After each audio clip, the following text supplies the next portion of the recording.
ذوالقرنین انتہائی مشرقی حصے کی طرف پہنچے زمین کے، وہ علاقے فتح کرنے کے بعد پھر حضرت ذوالقرنین نے زیادہ تر مفسرین کی رائے کے مطابق شمال کا رخ کیا۔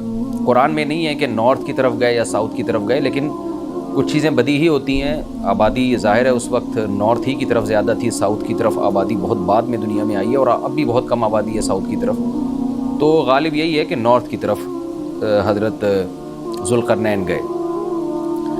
قرآن کہتا ہے ثم اتبع سببا حتی اذا بلغ بین السدین، سد کہتے ہیں بند کرنا، کہتے ہیں نا سد باب، اور انسداد دہشت گردی، باب انفعال میں جائے گا تو انسداد یعنی دہشت گردی کو بند کرنا، تو سدین دو سد یعنی دو آڑیں، تو پہاڑ کو آڑ سے تعبیر کیا گیا ہے کیونکہ پہاڑ رکاوٹ بن جاتا ہے ادھر کی آبادی ادھر اور ادھر کی ادھر جانے کے لیے، تو ایک آڑ کی طرح ہوتا ہے۔ تو قرآن کہتا ہے حتی اذا بلغ بین السدین، یہاں تک کہ جب دو پہاڑوں کے درمیان میں پہنچے، وجد من دونہما قوما، تو آپ نے پایا ان دونوں کے پیچھے ایک قوم کو، یا دونوں کے ایک طرف ایک قوم کو پایا۔ لا یکادون یفقہون قولا، ایسی قوم تھی لا یکادون یفقہون قولا، کہ بات سمجھنے کی صلاحیت ہی نہیں تھی اس کے اندر۔ دیکھیں حضرت ذوالقرنین جب مشرق کی طرف گئے تو زبان تو وہاں بھی نہیں آتی ہوگی، وہ الگ زبان ہوگی۔ جب سورج کے مغرب کی طرف گئے زمین کے دوسرے کنارے کی طرف، تو ان کی زبان بھی ذوالقرنین کی زبان سے میچ نہیں کرتی ہوگی، وہاں بھی ترجمان کی ضرورت پڑی ہوگی، لیکن وہاں قرآن نے یہ نہیں کہا کہ وہ بات سمجھتے ہی نہیں تھے۔ لیکن جب نارتھ کی طرف گئے ہیں تو قرآن کہہ رہا ہے ایسی قوم دیکھی پہاڑوں کے پیچھے جو کچھ سمجھنے کی اس میں گویا صلاحیت ہی نہیں تھی، لا یکادون، ان میں کھوپڑی نہیں تھی ان کی۔ اس لیے زیادہ تر مفسرین اس طرف گئے ہیں کہ یہ کوئی وحشی قوم تھی، کوئی وحشی قوم ہوتی ہے نا جنگلوں میں جو رہنے والے، جیسے میں نے ایک ولاگ بنایا تھا مسائی قوم ایک جنگل میں رہتی ہے، تو جنگلی قسم کی قوم تھی، کوئی ہو سکتا ہے پتے وتے جسموں پہ ڈھانپتے ہوں اور بالکل درندوں کی طرح جانوروں کی طرح رہتے ہوں، تو اس ٹائپ کی قوم تھی کہ اوپر کھوپڑی ان کی خالی تھی، بات سمجھنے کی صلاحیت نہیں تھی ان میں۔ قالوا یا ذا القرنین، وہ ذوالقرنین سے آ کے کہنے لگے ان یاجوج و ماجوج مفسدون فی الارض، کیا ذوالقرنین آپ اللہ کے نیک بزرگ ہیں، آپ آئے ہیں اللہ اللہ سکھا رہے ہیں لوگوں کو، دین کی دعوت دے رہے ہیں، توحید کی دعوت دے رہے ہیں، تو ایک کام ہمارا کر دیں کہ ایک قوم ہے یاجوج اور ماجوج جس نے زمین میں فساد مچا کے رکھا ہوا ہے۔ اب سوال یہ پیدا ہوتا ہے کہ جب اس قوم میں کچھ سمجھنے کی صلاحیت ہی نہیں تھی تو ان کو یہ کیسے پتہ چل گیا کہ یہ ذوالقرنین اللہ کے نیک بندے ہیں، اور پھر ان سے بات چیت بھی ہوئی اور ذوالقرنین نے ان کو آگے یہ بھی بتایا کہ میں دونوں پہاڑوں کے درمیان سیسا پلائی ہوئی دیوار بنا کے ان پہاڑوں کو بند کر دوں گا، اس میں میرے ساتھ یہ تعاون کرو، تو یہ سب کانورزیشن ہوئی کیسے؟ تو اس کا جواب آسان ہے، ظاہر ہے جتنی بھی بیوقوف قوم ہو کسی نہ کسی طریقے سے اشاروں سے ترجمان سے مختلف طریقوں سے اس کو، تھے تو بہرحال انسان نا، کوئی گدھے گھوڑے یا کوئی بندر تو نہیں تھے انسان۔ تو قرآن کا منشا صرف یہ ہے کہ ان کے ساتھ ذوالقرنین کو سمجھنے اور سمجھانے میں بہت زیادہ پریشانی ہوئی، تو مقصد صرف یہ بتانا ہے کہ بہت ہی کوئی بیوقوف قسم کی قوم تھی۔ تو باقی قرآن پھر جو واقعے کی تکمیل کے لیے پھر بیچ میں بہت ساری چیزوں کو حذف کر دیتا ہے جو غیر ضروری ہوتی ہیں۔ اب عقل مند یہ بات سمجھ جائے گا کہ ذوالقرنین اور ان کے درمیان جو بات چیت ہوئی اس میں حضرت ذوالقرنین کو بہت زیادہ مشکلات پیش آئیں، ان کی بات کو سمجھنے میں بھی اور سمجھانے میں بھی۔ تو آگے پھر قرآن جو ہے نا کہ جو ان کا جو بڑا مقصد تھا وہ بہرحال حاصل ہو گیا، وہ اشاروں سے ہوا ہو، وہ کوئی ترجمان کے ذریعے ہوا ہو یا کسی بھی طرح سے ہوا ہو، تو حضرت ذوالقرنین نے بھی کوئی حل نکالا ہوگا نا کہ اس قوم کی بات کو سمجھنے کی ہم کوشش کریں، ان کو بہرحال دین کی دعوت دی ہوگی۔ تو اس اشکال کا جواب تو یہ ہے، کیونکہ قالو کا مطلب یہاں نہیں ہے کہ آئے انہوں نے ذوالقرنین کی زبان میں بات کرنا شروع کر دی، جو بھی اپنی زبان میں جس طرح سے بھی بات کی، چاہے اشارہ سے کی ہو یا ترجمان کے ذریعے کی ہو۔ دوسری بات یہ ہے کہ انہوں نے حضرت ذوالقرنین کی طاقت کا تو اندازہ لگا لیا تھا کہ یہ اتنے پاورفل ایک لشکر کے ساتھ آئے ہیں اور ان کے پاس اتنا اسلحہ ہے، اتنے گھوڑے ہیں، تو یہ ہنرمند ہیں۔ اور آگے ریکویسٹ انہوں نے اس لیے بھی کی کہ حضرت ذوالقرنین کی بزرگی کا بھی ان کو اندازہ ہو گیا۔ دیکھیے اللہ تعالیٰ نے انسان کی نیچر ایسی بنائی ہے کہ جو نیک لوگ ہوتے ہیں نا ان کی تقوی اور للہیت کا، ان کی بزرگی کا غیر مسلموں پہ بھی اثر پڑتا ہے۔ ہندوستان میں علماء بتاتے ہیں کہ ہندو مسلمان بزرگوں کے پاس آیا کرتے تھے دعا کرانے کے لیے، اب بھی آتے ہیں۔ انڈیا کے بعض علماء نے ہمیں بتایا کہ ہمارے پاس ہندو بھی آتے ہیں اور کہتے ہیں ہمارے لیے دعا کریں اللہ تعالیٰ سے، کیونکہ ایک لاشعوری طور پر انسان کے ذہن میں یہ بات ہوتی ہے کہ بھئی یہ اللہ والا آدمی ہے۔ جیسے یوسف علیہ السلام جب جیل میں تھے تو غیر مسلم یوسف علیہ السلام کے پاس آئے اور کہنے لگے کہ آپ ہمیں خواب کی تعبیر بتائیں۔ سوال پیدا ہوتا ہے کہ بھئی وہ تو غیر مسلم تھے اور یوسف علیہ السلام نمازی پرہیزگار تھے، تو غیر مسلموں کو کیسے اندازہ ہو گیا کہ یہ خواب کی تعبیر بتائیں گے؟ اس کا جواب یہی ہے کہ لاشعوری طور پر اللہ نے دلوں میں ایک ہیبت ڈالی ہوتی ہے پرہیزگار لوگوں کی، ایک روب ڈالا ہوا ہوتا ہے اور ایک عظمت ڈالی ہوئی ہوتی ہے۔ یوسف علیہ السلام کے پاس آنے والے لوگوں کو یہ بات معلوم تھی کہ یہ عظیم انسان ہے اور یہ ان کو اللہ تعالیٰ وہ باتیں بتا دے گا جو ہمیں نہیں بتاتا، اللہ ان کو خواب کی تعبیر سمجھا دے گا، ہم نہیں سمجھ سکتے۔ تو یہ ایک لاشعور میں انسان کی ہوتی ہے یہ بات۔ اور بھی اس پہ بہت ساری مثالیں ہیں، لیکن میں پھر وہ ہمارا یہ لیکچر جس کو ہم فوکس کر رہے ہیں وہ رہ جائے گا۔ تو ذوالقرنین کے ساتھ بھی یہی ہوا کہ وہ قوم جنگلی وحشی قسم کی تھی، لیکن ان کو طاقت کا بھی اندازہ ہو گیا اور بزرگی کا بھی اندازہ ہو گیا۔ پھر آ کے انہوں نے درخواست کی۔ طرز عمل سے یہ لگتا ہے کہ وہ قوم بھی مسلمان ہو گئی تھی، یعنی بغیر لڑائی کے اور بغیر کسی مناظرے بازی کے ذوالقرنین کا مذہب اس قوم نے بھی قبول کر لیا۔ تو کیا کہنے لگی حضرت ذوالقرنین سے؟ بھئی آپ ہمارا ایک کام کر دیں، آپ اتنے پاورفل آدمی ہیں، ان یاجوج و ماجوج مفسدون فی الارض، یاجوج ماجوج ایک قوم ہے جس نے زمین میں فساد مچا کے رکھا ہوا ہے، آئے دن قتل و غارت کرتے ہیں وہ اور ہمارے پاس ان سے لڑنے کی طاقت نہیں ہے۔ فَهَلْ نَجْعَلُ لَكَ خَرْجًا، کیا ہم آپ کے لیے خرچ بنا سکتے ہیں؟ کچھ اجرت، خرچ کہتے ہیں، خراج کا لفظ آپ نے سنا ہوگا، ٹیکس کو یا اجرت کو۔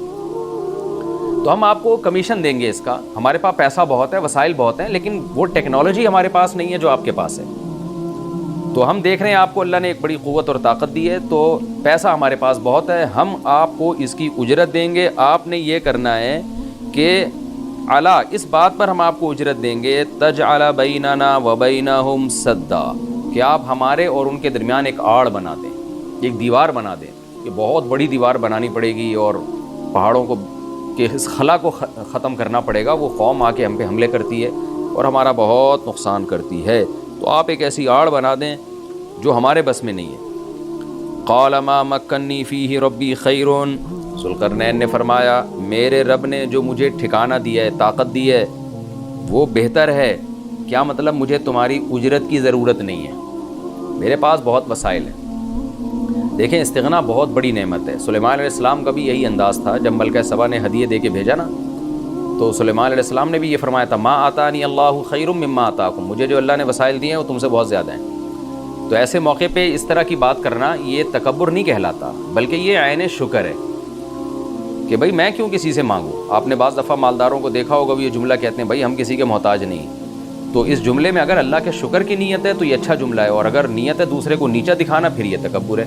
تو بعض وہمی لوگ کیا کرتے ہیں، کوئی بھی اس طرح کا جملہ زبان سے نکالتے تو فوراً اس پہ تکبر کا فتویٰ ٹھوک دیتے ہیں، یہ ٹھیک نہیں ہے۔ تو اس طرح کے جملے پیغمبروں سے بھی ثابت ہیں تو اور اہل اللہ سے بھی ثابت ہیں۔ حضرت ذوالقرنین نے فرمایا بھائی پیسوں کی مجھے ضرورت نہیں ہے، ما مکنی فیہ ربی، میرے رب نے جو مجھے وسائل دیے ہیں خیر، وہ بہت بہتر ہے۔ تم کیا دو گے مجھے، کتنے پیسے دے دو گے؟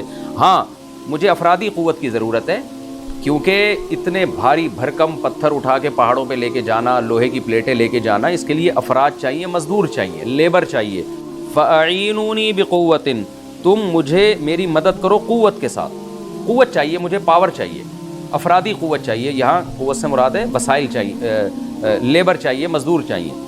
تو اجعل بینکم و بینہم ردما، میں تمہارے اور ان کے درمیان آڑ بنا دوں گا، دیوار بنا دوں گا۔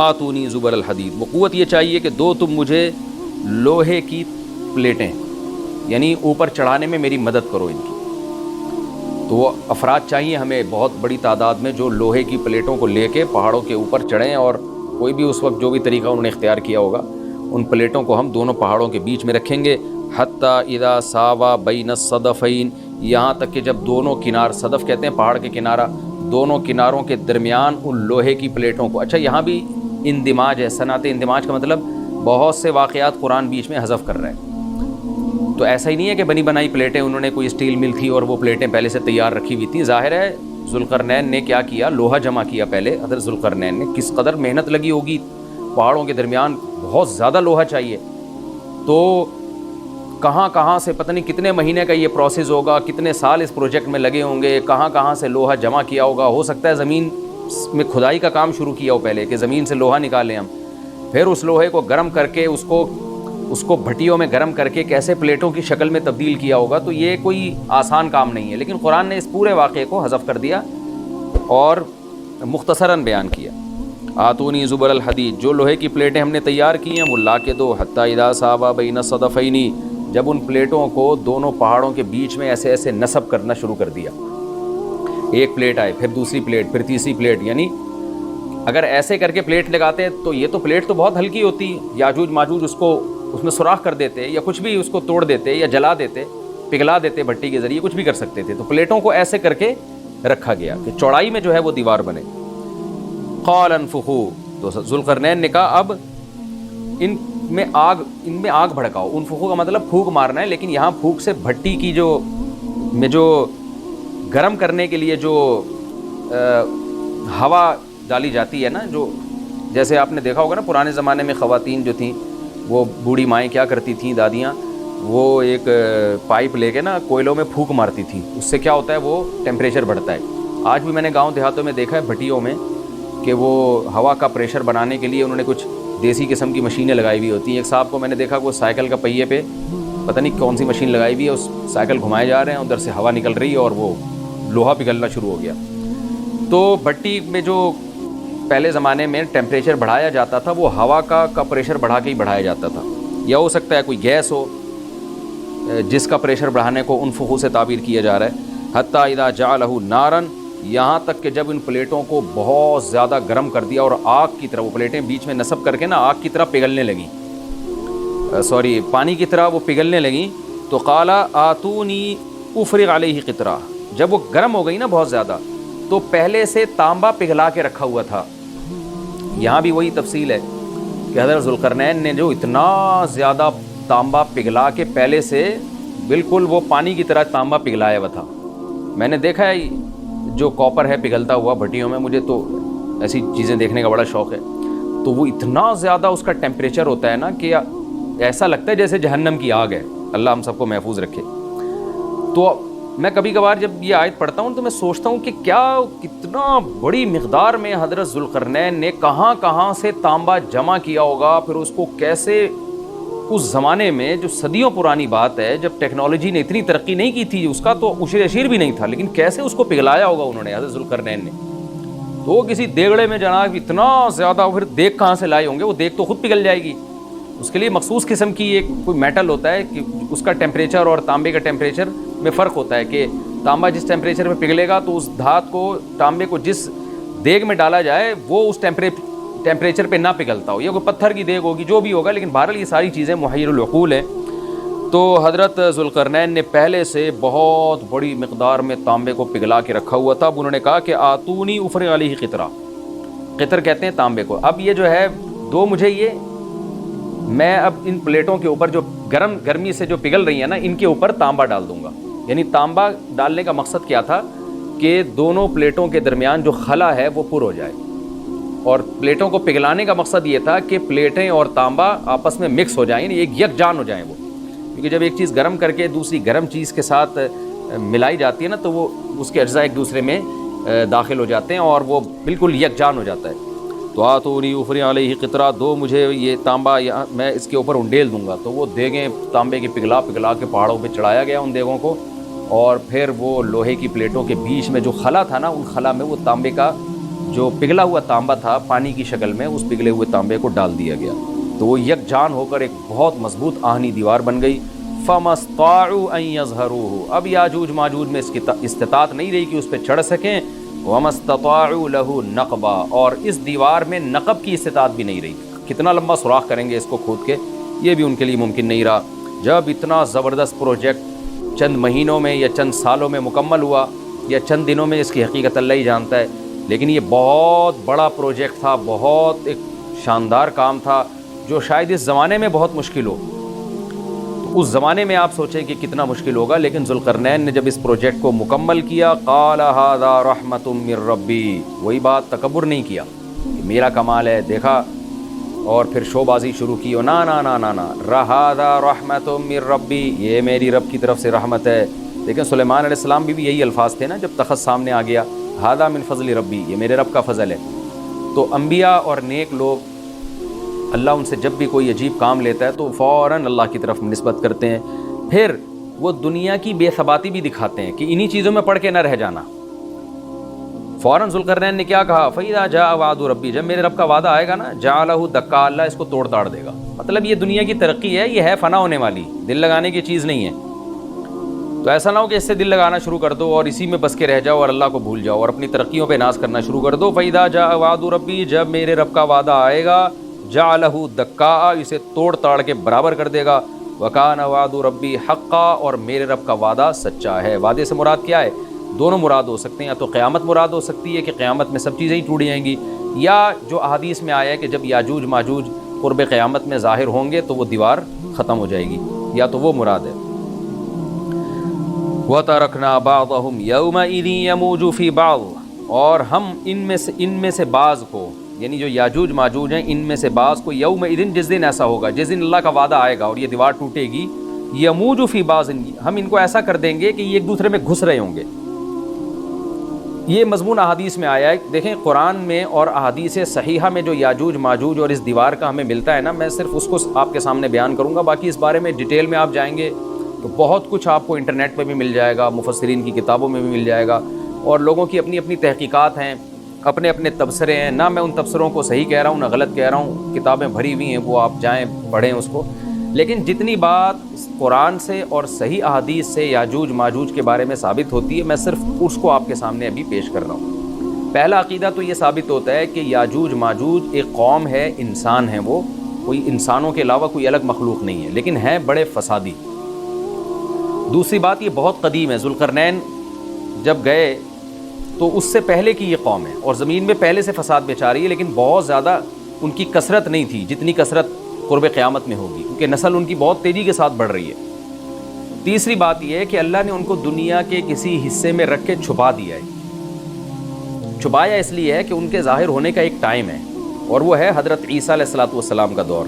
حضرت عیسیٰ ابن مریم کے دور میں یاجوج ماجوج ظاہر ہوں گے، تو اسی کو آپ چوتھا پوائنٹ بھی کہہ سکتے ہیں۔ تیسرا پوائنٹ کیا ہو گیا کہ ان کو چھپا دیا گیا ہے، لہذا یہ جو لوگ کہتے ہیں نا یاجوج ماجوج دریافت ہو گئے ہیں، فلاں جگہ ہے فلاں جگہ ہے، تو بھائی ہمیں جب ایک چیز چھپا دی گئی ہے اور ایک ٹائم بتا دیا گیا ہے کہ اس ٹائم پہ ظاہر ہوں گے، تو اس سے پہلے وہ دریافت ہو ہی نہیں سکتے۔ پہلے دریافت ہو گئے تو اس کا مطلب نبی صلی اللہ علیہ وسلم کی گویا پیش گوئی غلط ہو گئی، تو جو جس کا ٹائم ہے اسی ٹائم پہ وہ ظاہر ہوں گے۔ چوتھی بات میں نے جیسے بتائی کہ حضرت عیسیٰ علیہ السلام کے دور میں وہ ظاہر ہوں گے۔ پانچویں بات، صحیح حدیث سے یہ بات ثابت ہے کہ یاجوج ماجوج وہ جو دیوار بنی تھی اس کو چاٹتے رہتے ہیں، ختم کرتے ہیں۔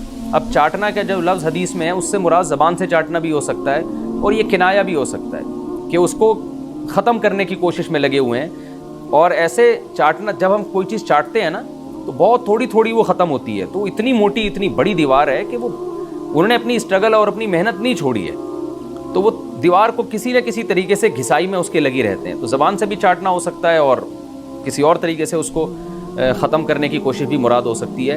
اور حدیث میں آتا ہے کہ ایک دن آئے گا، وہ جب ختم ہونے والی ہوتی ہے نا تو وہ کہتے ہیں کہ ہم کل اس کو دوبارہ شروع کریں گے اور کل ہم اس کو ختم کر دیں گے، لیکن وہ اللہ تعالیٰ اپنی قدرت سے دوبارہ اس دیوار کو اتنا ہی موٹا کر دیتے ہیں جتنا ذوالقرنین نے کیا تھا۔ تو قرب قیامت میں جب حضرت عیسیٰ علیہ السلام کا ظہور ہوگا تو وہ یہ کہیں گے ہم انشاءاللہ اس کو کل ختم کریں گے۔ تو انشاءاللہ کا لفظ جب استعمال کریں گے، کیونکہ وہ قوم ہے کافر، وہ اللہ پہ اعتماد کرنا، اللہ پہ توکل کرنا یہ چیز نہیں ہے۔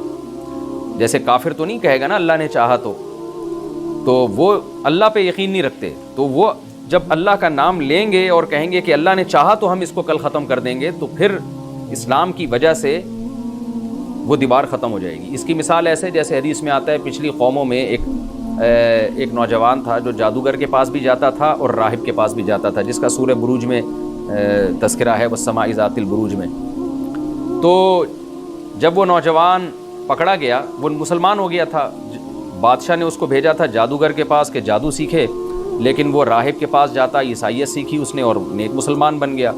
تو بادشاہ نے اس کو قتل کرنے کی حتی الامکان کوشش کی، مگر وہ قتل نہیں ہو پا رہا تھا۔ بادشاہ نے اس کو پہاڑ پہ بھیجا اپنے سپاہیوں کو لے کے کہ پہاڑ سے لے جا کے اس کو گرا دو، لیکن اللہ نے مدد کی کہ وہ سپاہی گر گئے، یہ بچ گیا۔ بادشاہ نے حکم دیا اس کو سمندر میں لے جا کے غرق کر دو، وہ سارے سپاہی غرق ہو گئے، یہ بچ گیا۔ تو کسی بھی طرح سے اس کی قتل کی کوششیں کامیاب نہیں ہو رہی تھیں، تو اس نے بادشاہ سے کہا کہ تو اگر مجھے قتل کرنا چاہتا ہے نا تو چوک پہ کھڑا کر کے تیر مجھے مار اور کہے کہ بسم اللہ وربی ھذا الغلام، اس نوجوان کے رب کے نام سے میں اس کو قتل کرتا ہوں، تو اللہ کا نام لے کے مجھے مارے گا تو میں قتل ہو جاؤں گا۔ نوجوان یہ قربانی اس لیے دے رہا تھا کہ بادشاہ جب پوری پبلک کے سامنے اللہ کا نام لے گا تو لوگوں کو یقین آ جائے گا کہ بھئی اللہ کا نام لینے سے تو کام ہو گیا، اور اللہ کا نام لیے بغیر کام نہیں ہو رہا تھا۔ تو جو بادشاہ اللہ کو مانتا نہیں تھا آج اس کو بھی اللہ کا نام لینا پڑا ہے۔ تو نوجوان نے یہ قربانی اس لیے دی کہ بادشاہ جب اللہ کا نام لے گا لوگوں کو اللہ کی ذات پہ یقین آئے گا اور لوگ مسلمان ہو جائیں گے، عیسائیت کو قبول کر لیں گے۔ تو اس نوجوان نے یہ قربانی دی اور بادشاہ نے اللہ کا نام لے کے جب تیر مارا تو وہ نوجوان شہید ہو گیا، اور لیکن پورا ملک مسلمان ہو گیا، عیسائیت قبول کر لی۔ اور سورہ بروج میں پھر اللہ نے ان کا تبصرہ کیا، ان کا واقعہ بیان کیا ان کے بارے میں کہ کیسے بادشاہ نے خندقیں کھود کے پوری قوم کو جو ہے وہ جو دین سے پیچھے نہیں ہٹے ان کو کس طرح سے آگ میں پھینک دیا ان سب کو۔ تو اس سے پتہ چلتا ہے کہ کافر بھی بعض دفعہ جب اللہ کا نام لیتا ہے نا تو اس کو دنیاوی فائدہ ہو جاتا ہے۔ تو یاجوج ماجوج بھی تنگ آ کر پھر اللہ کا نام لیں گے اور کہیں گے اللہ نے چاہا تو ہم اس دیوار کو کل ختم کر دیں گے، اور بالآخر وہ دیوار ختم ہو جائے گی۔ پھر قرآن کے الفاظ ہیں آگے کہ جب یہ دیوار ختم ہوگی وَتَرَكْنَا بَعْضَهُمْ يَوْمَئِذٍ۔ اچھا ہاں، میں بتا رہا تھا کہ حدیث سے کیا پوائنٹ پتہ چلتے ہیں، تو یہ 5 پوائنٹ ہو گئے۔ چھٹا پوائنٹ یہ کہ حضرت عیسیٰ ہی کے دور میں یہ کسی وبا کے ذریعے ہلاک ہو جائیں گے۔ حضرت عیسیٰ علیہ السلام اتنے زیادہ ہوں گے کہ ان سے لڑنا ممکن نہیں ہوگا، جیسے کہ قرآن میں بھی آ رہا ہے وَتَرَكْنَا بَعْضَهُمْ يَوْمَئِذٍ يَمُوجُ فِي بَعْضٍ، ہم ان میں سے بعض کو بعض کے اندر گھسا دیں گے، اتنی کثرت سے ایک دوسرے میں، نہیں اب آبادی کی کثرت بہت ہوگی ان کی، گھسے ہوئے ہوں گے ایک دوسرے میں، یہ جیسے چیونٹی اور مکوڑے ہوتے ہیں، تو ان سے لڑنا ممکن نہیں ہوگا۔ تو حضرت عیسیٰ علیہ السلام لوگوں کو لے کے کوہ طور پہ چلے جائیں گے، اور باقی مسلمان وہ اپنے اپنے گھروں کے اندر بند ہو جائیں گے، اور پھر اللہ کی طرف سے ایک وبا آئے گی، اور اس وبا میں یہ سارے کے سارے ہلاک ہو جائیں گے۔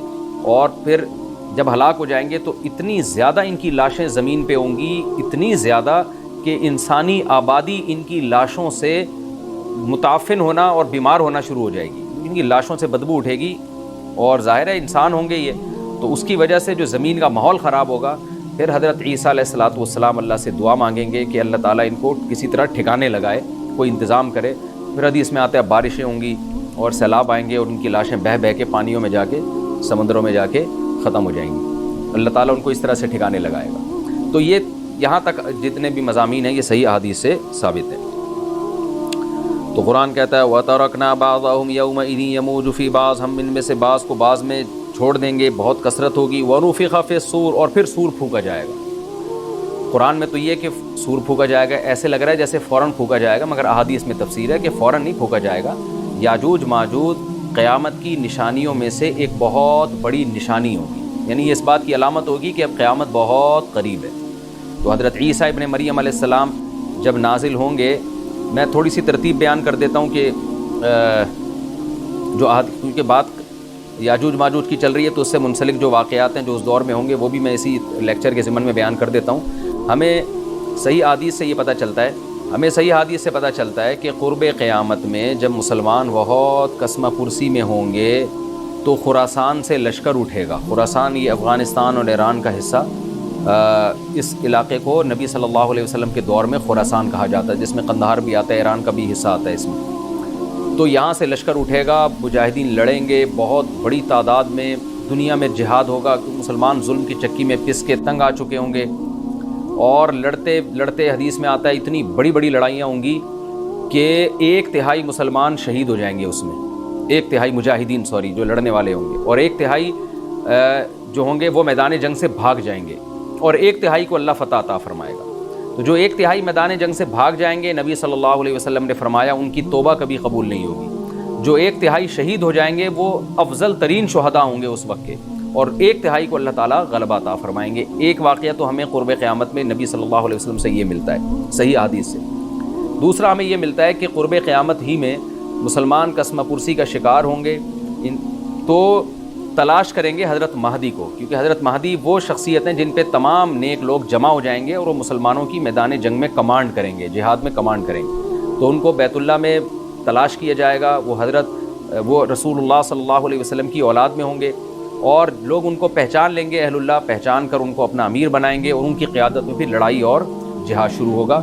اور یہ لڑائی جب دمشق میں لڑائی ہو رہی ہوگی تو دمشق میں عصر کی نماز کے وقت حضرت مہدی، میں نے جو یہ کہا کہ دمشق میں لڑائی ہو رہی ہوگی، مقصد یہ نہیں ہے کہ دمشق کوئی میدان جنگ بنا ہوا ہوگا، مقصد یہ ہے کہ وہ مجاہدین کا لشکر دمشق میں ہوگا عصر کی نماز کے وقت، لڑائی چاہے کسی اور میدان میں ہو رہی ہو، لیکن حدیث میں ہمیں دمشق کا تذکرہ ملتا ہے، تو دمشق میں حضرت شام کا تذکرہ ملتا ہے، اور جو قرائن ہمیں ملتے ہیں وہ دمشق کی ایک خاص مسجد ہے، وہ مسجد حضرت مفتی تقی عثمانی صاحب اور مفتی رفیع عثمانی صاحب نے اس کو ہائی لائٹ بھی کیا، لیکن وہ یقینی نہیں ہے، یہ خوب سمجھے، انہوں نے اس کا بھی تبصرہ کیا ہے کہ اس کے بارے میں کوئی یقین نہیں ہے۔ تو حضرت مہدی عصر کی نماز پڑھا رہے ہوں گے، لوگ امامت میں آپ کے پیچھے کھڑے ہوں گے، یہاں تک کہ مسجد کے مینار پر آج بھی وہ مینار موجود ہے جس کے بارے میں غالب گمان ہے کہ یہ وہ مینار ہے جہاں حضرت عیسیٰ علیہ السلام نازل ہوں گے، غالب گمان کے درجے میں کہا جا سکتا ہے، ورنہ پھر اسی کے اڑوس پڑوس میں کوئی مسجد ہوگی۔ میرا اگر شام جانا ہوا تو انشاءاللہ میں ارادہ ہے کہ میں ولاگ میں اس مسجد کا بھی تذکرہ کروں گا، اس جگہ کا بھی تذکرہ کروں گا، لیکن میں پہلے یہ بات بتا دوں کہ وہ 100% یقینی نہیں ہے، ایسا نہ ہو کہ اس مسجد کے مینار پہ چڑھ کے لوگ جو ہے وہ اس کے کوئی مینار کو ہی چاٹنا شروع کر دیں تبرک کے طور پہ۔ تو عصر کی نماز کا ٹائم ہوگا، حضرت عیسیٰ ابن مریم علیہ السلام فرشتوں کے کندھوں پہ ہاتھ رکھ کے نیچے اتریں گے نماز کے ٹائم پہ، یعنی آسمان سے مینار تک آئیں گے، اور پھر مینار سے آپ کے لیے سیڑھیاں لگائی جائیں گی، سیڑھیوں کے ذریعے مینار سے نیچے اتریں گے اور لوگ ان کو پہچان لیں گے۔ حضرت مہدی ان کو امامت کے لیے آگے کریں گے کہ آپ اللہ کے ایک پیغمبر ہیں، آپ نماز پڑھائیے، حضرت عیسیٰ علیہ السلام انہی کو آگے رکھیں گے، اور اس طرح کا مفہوم ہے حدیث میں کہ اللہ نے اس کام کے لیے آپ کو ہی منتخب کیا۔ کیا مطلب یہ امامت اس امت کا حق ہے؟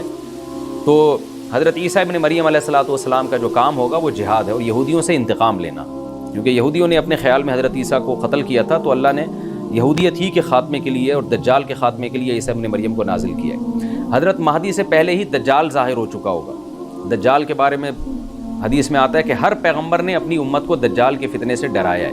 اچھا، یہ دجال ایک ایسی شخصیت ہے جس کا یہودی انتظار ہم سے زیادہ کر رہے ہیں، کیونکہ یہودی اس کو اپنے لیے نجات دہندہ سمجھتے ہیں، جبکہ حدیث میں آتا ہے کہ دجال کانا ہوگا اور اس کا خدائی کا دعویٰ ہوگا، اس کے پاس کچھ ایسی طاقتیں ہوں گی کہ مردے کو زندہ کر دے، زندہ کو مار دے، ایک طرف اس کے باغ ہوگا، ایک طرف اس کے آگ ہوگی، جو اس پر ایمان لائے گا اس کو باغ میں داخل کرے گا، اور جو اس پر ایمان نہیں لائے گا اس کو آگ میں داخل کرے گا۔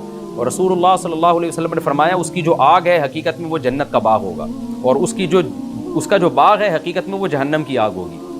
تو جو نبی کی باتوں پہ یقین کرتے ہیں وہ دجال کے فتنے سے محفوظ رہیں گے، اور حدیث میں سورہ کہف کی بھی تلاوت کا حکم ہے، جمعے کے دن جو کہف کی تلاوت کرتا ہے اللہ اس کو دجال کے فتنے سے محفوظ رکھتا ہے۔ اب آپ دیکھیں یہ سورہ کہف میں ہی قیامت کی علامات کا تذکرہ ہے نا، تو شاید اسی وجہ سے کیونکہ جو سورہ کہف پڑھتا رہے گا وہ یاجوج ماجوج کے واقعات بھی پڑھتا رہے گا اور اللہ کی قدرت کے واقعات بھی پڑھتا رہے گا، تو دجال کے فتنے سے اللہ اس کو اس برکت سے بچا کے رکھیں گے، فتنے سے محفوظ رکھیں گے۔ تو وہ ایسی طاقتیں دکھائے گا، بے وقوف لوگ اس پہ ایمان لے آئیں گے۔ حدیث میں آتا ہے کہ کانا کبھی بھی خدا نہیں ہو سکتا، یعنی اس کی تو ایک آنکھ ہوگی نہیں، لیکن بے وقوف لوگ اس کے یہ کچھ ظاہری کمالات دیکھیں گے، یہ نہیں دیکھیں گے کہ یہ تو شکل بھی اس کی اچھی نہیں ہے، یعنی خدا کم از کم جمال والا ہوتا ہے نا، یہ تو ہے بھی کانا، اور اس کے بڑا بڑا کافر بھی لکھا ہوا ہوگا واضح طور پر، جس سے پتہ چلے گا۔ لیکن احمق اور بیوقوف لوگ جیسے روحانی عامل کو کچھ شعبدے دیکھ کر ان پہ سے متاثر ہو جاتے ہیں نا، روحانی عاملوں کے شعبدے دیکھ کے، تو ایسے ہی دجال کے شعبدے دیکھ کے متاثر ہوں گے۔ تو بہت لوگوں کو، خلقت کو، بہت بڑی امت کو گمراہ کرے گا دجال، اہل اللہ کو اللہ تعالیٰ اس کے فتنے سے محفوظ رکھے گا۔ پھر حضرت عیسیٰ ابن مریم جب نازل ہوں گے تو وہ دجال کو قتل کریں گے۔ حدیث میں آتا ہے کہ نیزے کے ذریعے گھوڑے پہ بیٹھ کے قتل کریں گے۔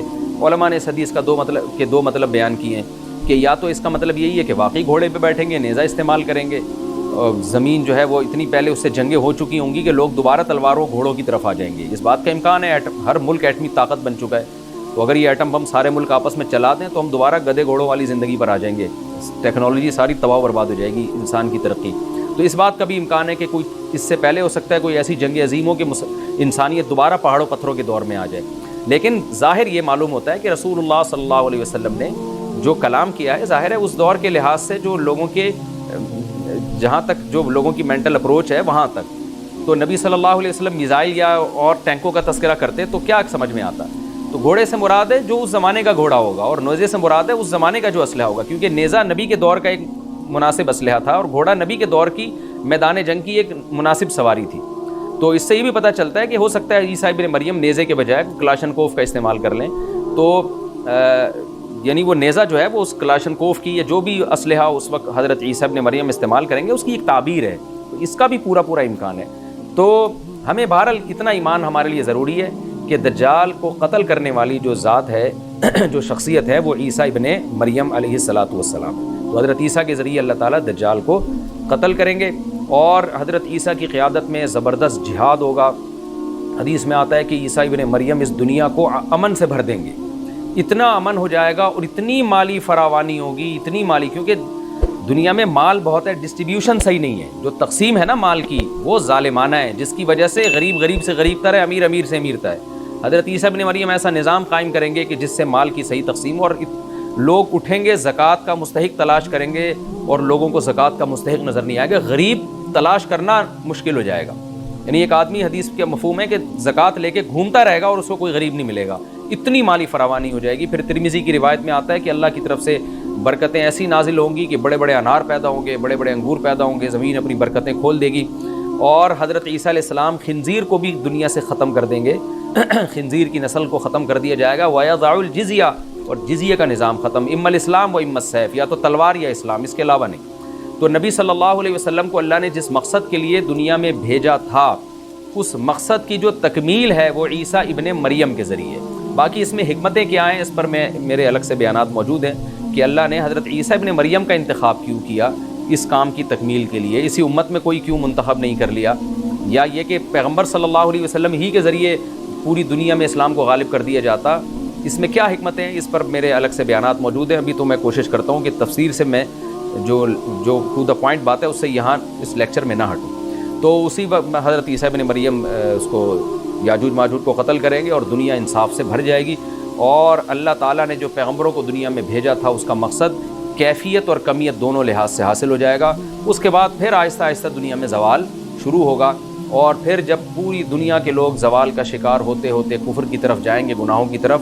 اور حدیث میں آتا ہے جب تک ایک شخص بھی اللہ کا نام لینے والا ہوگا اس دنیا پر قیامت نہیں آئے گی. یہاں تک کہ آخری شخص جب دنیا سے اٹھے گا جو اللہ کا نام لیا کرتا تھا، اس کے بعد اللہ تعالیٰ سور پھونکیں گے، جبریل کو حکم دیں گے سور پھونکنے کا، اور اس دنیا کو تباہ و برباد کر دیا جائے گا. تو آگے قرآن کہتا ہے وَنُفِخَ فِي الصُّورِ، اور پھر سور میں پھونکا جائے گا. فَجَمَعْنَاهُمْ جَمْعًا، پھر ہم ان تمام انسانوں کو جمع کر دیں گے. وَعَرَضْنَا جَهَنَّمَ يَوْمَئِذٍ لِّلْكَافِرِينَ عَرْضًا، اور قیامت کے دن ہم جہنم کو یومئذ، جس دن ایسا ہوگا یعنی جس دن سور پھونکا جائے گا، یہ دوسرا سور مراد ہے، للکافرین عرضا، کافروں کے سامنے پیش کر دیں گے. الذین کانت اعینہم فی غطاء عن ذکری، یہ وہ لوگ ہیں جن کی آنکھیں میری یاد سے پردے میں پڑی ہوئی تھیں، یعنی میری یاد کی چیزیں ان کو نظر ہی نہیں آتی تھیں، غفلت میں پڑی ہوئی تھی جن کی آنکھیں. وکانوا لا یستطیعون السمع، اور یہ سننے کی صلاحیت بھی نہیں رکھتے تھے، نہ حق بات سنتے تھے نہ حق دیکھتے تھے، بس اپنے خواہشات کی جو چیزیں ہیں وہ ان کو اچھی لگتی تھیں اور وہی ان کو سمجھ میں آتی تھیں. تو یہ ہمارا رکوع الحمدللہ کمپلیٹ ہو گیا. اس رکوع میں ہمیں بہت سارے اسباق ملتے ہیں، میں نمبر وار اس کو مختصراً بیان کر دیتا ہوں. پہلی بات تو یہ کہ دیکھیں اللہ تعالیٰ نے کیسے کیسے بادشاہ دنیا میں بھیجے ہیں اور کتنے پاورفل بادشاہ. حضرت ذوالقرنین کا نام ہی قرن والا، دو کناروں والا، زمین کے بہت بڑے حصے کو حضرت ذوالقرنین نے فتح کیا. اور اللہ کے نیک بندے کیسے اللہ کے راستے میں لڑتے رہے ہیں. تو یہ جو لوگ بیٹھ جاتے ہیں نا بس عبادت کرو اور لڑائی وڑائی اسلام میں ہے ہی نہیں، یہ دنیا میں کوئی بھی عقل مند اس نظریے کا حامی نہیں ہوگا. تو طاقت اور قوت کی اسلام میں بہت زیادہ اہمیت ہے. اس سے ہمیں یہ بھی پتہ چلتا ہے کہ اپنے ملک کی، خاص طور پر اسلامی ملک کی جو فوجی قوتیں ہیں، جو فوجی طاقتیں ہیں، ان کی ہمیں قدر کرنی چاہیے. کیونکہ اگر کوئی بھی ملک عسکری لحاظ سے کمزور ہو جائے، کیونکہ اللہ تعالیٰ تو جو عسکری لحاظ سے طاقتور قومیں تھیں اللہ نے ان کا کتنا تذکرہ کیا. ہاں وہ اللہ کے باغی نہ ہوں. تو اسلامی ملک میں کوئی بھی اسلامی کنٹری ہے، چاہے سعودی عرب ہے، چاہے پاکستان ہے، چاہے ترکی ہے، کوئی بھی اسلامی کنٹری ہے، اس کی فوج کی قدر کرنی چاہیے، کیونکہ اسی کی وجہ سے ملک کا بارڈر محفوظ ہوتا ہے. اگر مسلمان عسکری لحاظ سے کمزور ہونا شروع ہو جائیں تو کافر ہمیں گاجر مولی کی طرح کاٹنا شروع کر دیں، اسلام دشمن قوتیں ہمیں کھا جائیں، ختم کر دیں ہمیں کھا کے. تو نیک قوتوں کو اپنی بقا کے لیے ہمیشہ سے ایک اسلحے کی اور طاقت کی ضرورت رہتی ہے. اس کی اہمیت اسلام میں بہت زیادہ ہے. موسیٰ علیہ الصلوۃ والسلام کے بعد کتنے بڑے بڑے جنگی کمانڈر پیدا ہوئے. ذوالقرنین کا اللہ نے کیسا تذکرہ کیا. ذوالقرنین کی عبادت کا کہیں بھی تذکرہ نہیں، حالانکہ وہ بڑے عبادت گزار بھی تھے. داؤد علیہ السلام کی عبادت کا تذکرہ بھی ہے، ان کی تلوار اور طاقت کا تذکرہ بھی ہے. تو اللہ تعالیٰ جہاں عبادت کا تذکرہ کرتے ہیں تو طاقت اور قوت کا بھی تذکرہ کرتے ہیں. اس سے عسکری لحاظ سے اپنے آپ کو مضبوط کرنے کی اہمیت کا ہمیں پتہ چلتا ہے کہ اسلام میں اس کی بڑی اہمیت ہے. کسی بھی اسلامی ملک کی فوج کا مورال کسی بھی لحاظ سے ڈاؤن نہیں ہونا چاہیے, اور عسکری لحاظ سے وہ کسی بھی لحاظ سے کمزور نہیں ہونی چاہیے, اور اس کو چاہیے کہ اعدوا لهم ما استطعتم من قوہ پر عمل کرے, کہ قرآن کہہ رہا ہے روز بروز اپنی طاقت اور قوت میں اضافہ کرنے کی کوشش کرو. اس سے مسلم قوم کو کبھی بھی غافل نہیں ہونا چاہیے, اور کوئی بھی ایسا کام جس سے مسلمان قوتیں اور طاقتیں کمزور ہونا شروع ہو جائیں, اس کام سے ہمیں بچنا چاہیے. دوسری بات ہمیں یہ پتہ چلی کہ اللہ تعالیٰ نے اہل اسلام کے ذمے پوری دنیا کی ذمہ داری لگائی ہے, کسی ایک ملک کی نہیں. جتنے بھی پیغمبر آئے ہیں جب وہ دنیا فتح کرنا شروع کی ہے تو کہیں رکے نہیں ہیں وہ کہ بھئی یہاں تک, اس سے آگے نہیں جانا. ان کی صلاحیت ہی ختم ہو گئی ہو, وسائل ہی ختم ہو گئے ہوں تو الگ بات ہے. تو پوری دنیا ہے جس میں اللہ کے دین کو غالب کرنا ہے. اب اس کا طریقہ کیا ہوگا, ظاہر ہے جو جس زمانے میں سوٹیبل طریقہ ہو وہ اختیار کیا جائے گا. تو حضرت ذوالقرنین پہلے انتہائی مشرق کی طرف گئے ہیں جہاں سورج نکلتا ہے, تو وہاں سے جہاں سے آبادی شروع ہو رہی ہے, اور ان کا خیال تھا کہ اب آگے آبادی نہیں ہے, تو پھر جا کے اسٹاپ کیا ہے. مغرب میں بھی ایسے ہی, شمال میں بھی ایسے ہی. تو ہمیں جب دیکھتے ہیں کہ جب صحابہ کرام نے دنیا فتح کرنا شروع کی ہے تو ہمیں مسلمان کمانڈروں میں بھی ایسے واقعات ملتے ہیں کہ وہ علاقے فتح کرتے کرتے سمندر کے کنارے پہنچے, اور انہوں نے سمندر کو دیکھ کے کہا کہ تیرے آگے بھی آبادی ہوتی نا تو ہم اللہ کا کلمہ وہاں بھی بلند کرتے. یہ دور تھا مسلمانوں کا, اور یہ عیسیٰ ابن مریم دوبارہ پھر وہی کریں گے, پوری دنیا کو فتح کریں گے. تو حضرت ذوالقرنین کے اس واقعے سے پتہ چلتا ہے کہ پوری دنیا کی ذمہ داری اللہ نے ہمیشہ سے اہل اللہ پہ لگائی ہے, اور وہ پوری دنیا میں اللہ کے دین کو غالب کرنے کی کوشش میں ہمیشہ سے لگے رہے ہیں. تیسری بات ہمیں پتہ چلتی ہے کہ اسباب اور وسائل کی اہمیت. حضرت ذوالقرنین نے جب اتنا پہاڑوں کے بیچ میں اتنا یعنی لوہے کی پلیٹیں لگا کے تانبا پگھلا کے آہنی دیوار بنائی ہے تو خوش ہوئے ہیں, ھذا رحمت من ربی, یہ میرے رب کی رحمت ہے. تبھی تو اللہ کا شکر ادا کیا نا, خوشی پہ شکر ادا کیا جاتا ہے. تو اس سے یہ بھی پتہ چلتا ہے کہ سائنس اور ٹیکنالوجی, دیکھیں یہ کام ٹیکنالوجی کے بغیر ممکن نہیں تھا. تبھی تو اس قوم نے کہا نا ذوالقرنین سے کہ ہم پیسے آپ کو دیں گے, لیکن ہمارے پاس وہ وسائل نہیں ہیں, وہ ٹیکنالوجی نہیں ہے ہمارے پاس. اور بظاہر ایسا لگتا ہے کہ ان کے پاس لوہا بھی تھا, تانبا بھی تھا, کیونکہ حضرت ذوالقرنین اب یہ تو نہیں ہے نا کہ زمین کے مشرق کی طرف دوبارہ لوہا جمع کرنے گئے ہوں, تو وہیں سے جو کچھ ہوگا نکالا ہوگا. تو وسائل اس قوم کے پاس تھے, ٹیکنالوجی نہیں تھی کہ اس لوہے کو اور اس تانبے کو پگھلا کے دونوں پہاڑوں کے بیچ میں پلیٹیں کیسے بنانی ہیں اور ان کو کیسے ان کے بیچ میں تانبا کر کے کہانی دیوار بنائی ہے. یہ ٹیکنالوجی ان کے پاس نہیں تھی. تو اس سے ہمیں ٹیکنالوجی کی ویلیو کا بھی پتہ چلتا ہے. آج مسلمان اس میں بھی بہت پیچھے چلے جا رہے ہیں اور اس کو مذہب سمجھنا شروع کر دیا ہے. یہ بات بھی غلط ہے. حضرت ذوالقرنین نے اتنی طاقت اور قوت کا استعمال کیا اور اتنے زبردست طریقے سے اس وقت جو بھی اس سوٹیبل ٹیکنالوجی تھی اس کا استعمال کر کے دو پہاڑوں کے بیچ کے راستے کو بند کر دیا, اور اس پہ خوشی منائی حضرت ذوالقرنین نے. یہ نہیں کہا کہ بھئی اس سے کچھ بھی نہیں ہوتا, اصل میں تو بس انسان کو چاہیے کہ وہ اللہ اللہ کیا کرے بیٹھ کے, اور یہ کیا اللہ سے بس مدد مانگو, اللہ ہی. یاجوج ماجوج کے بارے میں ان کو کہہ دیتے ذوالقرنین کہ تم سب رات کو تہجد میں اٹھ کے دعائیں مانگو, اللہ یاجوج ماجوج سے تمہیں بچا لے گا. نہ حضرت ذوالقرنین نے کہا دعائیں بھی مانگو, یقیناً حکم دیا ہوگا دعائیں مانگنے کا, لیکن ہم پورے اسباب اور وسائل استعمال کریں گے, لوہے کی پلیٹیں بنائیں گے, تانبے کو پگھلائیں گے, اوپر چڑھائیں گے, اور اس طرح سے پوری مضبوط دیوار کہ جب اسے ضرورت ہو تو آپ اپنی خواہشات کو پیچھے رکھ کے اس کی ضرورت کو اپنی ضرورت پر ترجیح دیں.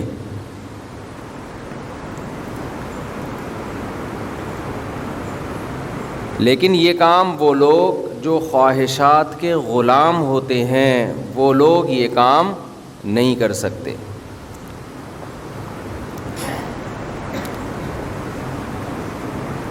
ابھی جو ہمارا سفر ہوا سیلاب زدگان کے لیے, اس میں ایسے ایسے واقعات سامنے آئے بھوک کے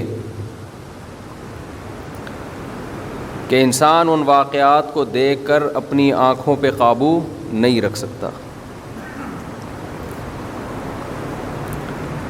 ہماری ایک ٹیم بلوچستان کی طرف گئی تھی, ایک اندرون سندھ.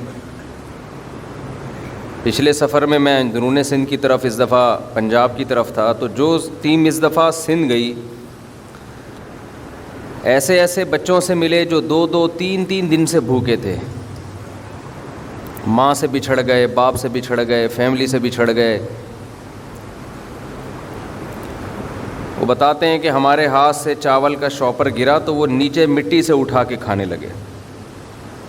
سندھی زبان میں انہوں نے کہا کہ بھئی آپ کو ہم ڈبہ دیتے ہیں، تو انہوں نے کہا بھوک سے ہماری حالت خراب ہے، رو بھی رہے تھے۔ ایک بوڑھی عورت نے بتایا کہ ہمارے گھر میں کوئی مرد نہیں ہے، 3 بیٹیاں ہیں، اور 2-3 دن ہو گئے ہم نے روٹی کی شکل نہیں دیکھی۔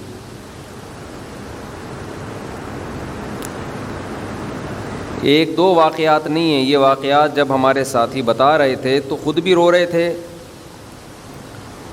اور جو مجمع سن رہا تھا وہ بھی رو رہا تھا۔ یہ اندرون سندھ کے حالات ہیں۔ آپ کو یاد ہوگا کووڈ-19 جب کرونا جب پھیلا، لاک ڈاؤن ہوا، تو ہم نے تھوڑا خوراک کی تقسیم کا میں نے پرسنلی انتظام کیا۔ تو بعض گھروں میں جب گئے وہ آٹا دیکھ کر رونے لگے خوشی سے کہ کئی دن تک ہم نے روٹی نہیں کھائی، آج بہت دنوں بعد ہمیں آٹا دیکھنے کو مل رہا ہے۔ مجھے اس وقت قرآن مجید کی یہ آیات یاد آ رہی تھیں کہ وما ادراک ما العقبہ، اے انسان میں نے تجھے آنکھیں دیں، میں نے تجھے زبان دی، میں نے تجھے نعمتیں دی، لیکن تو عیش میں لگا ہوا ہے، تو اسلام کے مشکل راستے پر چلنے کے لیے تیار نہیں ہے۔ وہ مشکل راستہ کیا ہے؟ اطعام فی یوم ذی مسغبہ، تو بھوک والے دن تلاش کر کر کے بھوکوں کو کھانا نہیں کھلاتا۔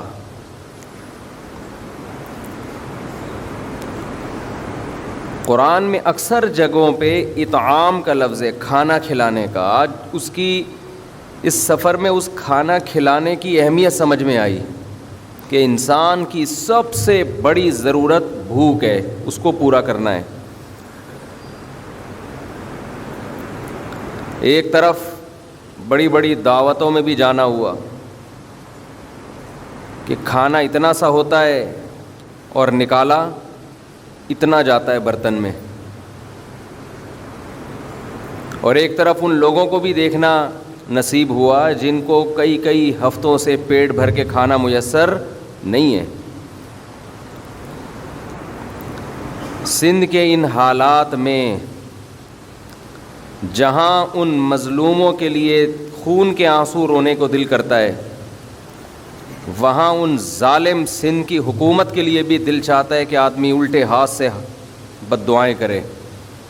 کیا اپنی قوم کو کس حالت پہ لا کے ان بدبخت حکمرانوں نے چھوڑا ہے۔ دنیا میں کہیں ایسا نہیں ہوتا۔ کس نے سندھ کی یہ حالت کی ہے؟ کس کا کنٹرول رہا ہے سندھ میں ہمیشہ سے؟ حادثات 2 قسم کے ہوتے ہیں، ایک حادثہ جو قدرت کی طرف سے ہو، جس سے نمٹنے کا، جس کو روکنے کا انسانوں کے پاس کوئی انتظام بولو نہیں ہوتا۔ زلزلہ آ گیا، یہ قدرتی آفت ہے۔ ایک حادثہ وہ ہوتا ہے کہ جو آپ کی بدعمالیوں کا نتیجہ ہوتا ہے۔ یہ پہلے سے محکمہ موسمیات کی پیش گوئی تھی کہ اس دفعہ بارشیں معمول سے بہت زیادہ ہوں گی۔ یہ کوئی اچھمبا نہیں ہوا ہے کہ ایک دم اچانک سے کوئی اللہ کا قہر یا اللہ کا غضب آ گیا ہو۔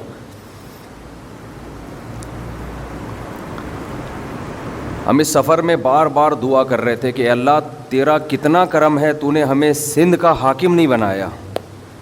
ہماری بخشش کا تو چانس ہی ختم ہو گیا تھا ان بھوکوں اور ان قسم پرسوں اور غریبوں کو دیکھ کے، جن کو دیکھ کے آنسو نہیں رک رہے، ان کی قسم پرسی اور ایسے پتہ نہیں کتنے ہوں گے، کتنے تو بھوک سے مر چکے ہوں گے۔ آپ ذرا 2 دن کھانا پینا چھوڑ کے دیکھیں کیسا انسان تڑپتا ہے۔ ہمارے ایک دوست نے بتایا کہ وہ کسی قیدی سے ملے، جنگ کے دوران قید ہوا، جب رہا ہو کر آیا تو اس قیدی نے اپنی کارگزاری سنائی کہ مجھے جیل میں، جنگی قیدی تھا تو جیل میں کھانا پینا میسر نہیں تھا، بھوکا رکھا گیا۔ تو اس قیدی نے بتایا، اچھا یہ بات قیدی نے بتائی کیوں؟ وہ قیدی یہ کرتا تھا کہ ان کے ساتھ جب ہوٹل میں کھانا کھانے کے لیے جاتا تو جو بچی ہوئی روٹیاں تھیں نا، لوگوں نے بچائی ہوئی ہوتی تھیں، وہ روٹیاں کھاتا، نئی روٹی نہیں منگواتا، حالانکہ مالدار آدمی تھا۔ جو روٹیاں کھانے میں بچ جاتی ہے نا، کسی کی پلیٹ میں دیکھا روٹی بچ گئی ہے تو گیا اٹھ کے وہاں سے وہ روٹی لے کر اپنی پلیٹ میں رکھی اور کھانا شروع کر دی۔ اب اس کے دوست نے کہا کہ یار یہ عمل، اس سے ہماری عزت ختم ہو رہی ہے، لوگ سمجھیں گے روٹی خریدنے کے پیسے نہیں ہیں، بچی ہوئی روٹیاں کھا رہا ہے۔ تو اس نے جواب دیا کہ میں جتنی روٹی کی قدر جانتا ہوں اتنی تم نہیں جانتے۔ میں نے وہ حالات دیکھے ہیں کہ یہ رزق کیا چیز ہے، یہ روٹی اس کی کیا حیثیت ہے۔ جب پیٹ بھرا ہوا ہوتا ہے انسان کا، اس وقت اس کو نعمتوں کی قدر نہیں ہوتی۔ پھر اس نے اپنا واقعہ سنایا کہ میں جیل میں قید رہ کر آیا ہوں، جس گورنمنٹ کے جیل میں تھا ان کی طرف سے روٹی ہماری بند کر دی گئی۔ جنگی قیدی ہوتے ہیں نا،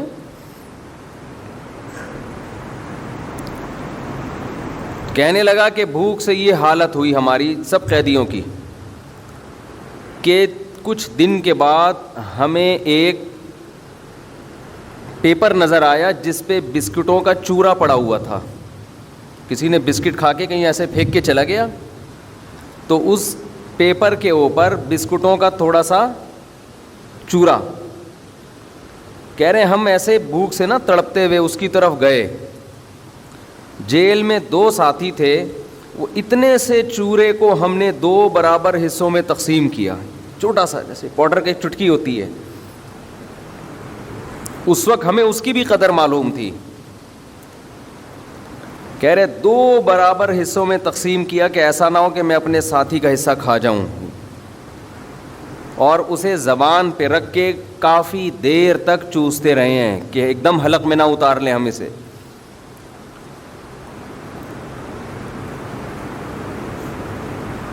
تو جن غریبوں کی، جن بھوکوں کی آہ بھوک کی وجہ سے نکلتی ہوگی، اور ایک طرف وہ حکمران ہیں جو پیٹ بھر کے کھا رہے ہیں، زکاتیں بھی کھا رہے ہیں، حرام بھی کھا رہے ہیں۔ وَلَا تَحْسَبَنَّ اللَّهَ غَافِلًا عَمَّا يَعْمَلُ الظَّالِمُونَ، اللہ کہتے ہیں اللہ کو ہرگز غافل مت سمجھنا، ظالم جو کچھ کر رہے ہیں اللہ اس سے غافل نہیں ہے۔ کیسے عیاشی؟ تو میں یہ عرض کر رہا تھا، ایک حادثہ وہ ہوتا ہے جو قدرت کی طرف سے ہوتا ہے، یہ وہ حادثہ ہے جو ہمارے حکمرانوں کی کوتاہی کی وجہ سے ہے۔ کئی مہینوں سے پیش گوئیاں ہو رہی تھیں کہ اس دفعہ بارش توقع سے بہت زیادہ ہوگی، بہت عرصے سے پیش گوئیاں ہو رہی تھیں۔ 2011 میں بارش سے سندھ تباہ ہو چکا تھا۔ تو آپ مجھے بتاؤ، سندھ کے حکمرانوں کی ذمہ داری تھی نا کہ پہلے سے اس کا انتظام کریں؟ بتاؤ تھی یا نہیں تھی؟ یہ ذمہ داری تھی نا کہ قوم کو بہت بڑی تباہی سے بچانے کے لیے پہلے سے انتظام کریں۔ کوئی انتظام نہیں کیا گیا۔ وجہ کیا ہے؟ انسان 2 وجہ سے کام کرتا ہے، یا تو دنیا میں بدنامی کے ڈر سے، یا آخرت میں اللہ کے خوف سے۔ ہمارے ملک میں دنیا میں بدنامی کا کوئی خطرہ بولو نہیں ہے. نظام ایسا ہے. اگلے الیکشن میں پھر جیتیں گے آپ دیکھنا, اور یہی بھوکی عوام جو مر رہی ہے یہی ووٹ دے گی. اس کی چیخیں نکال دے گی گورنمنٹ, وہاں کی حکومت. ان سے لباس چھینے گی, ان سے تعلیم چھینے گی, ان سے نوالا چھینے گی, لیکن ووٹ انہی کو ملے گا.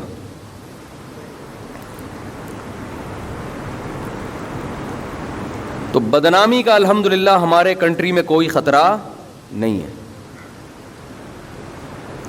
اور آخرت پر ایمان نہیں ہے کہ جس خدا کے خوف سے کہ اس خدا کو ہم نے جواب دینا ہے. جو حالات وہاں ہیں نا, آپ دیکھ کر آئیں, آپ قابو نہیں رکھ سکتے اپنی آنکھوں پہ.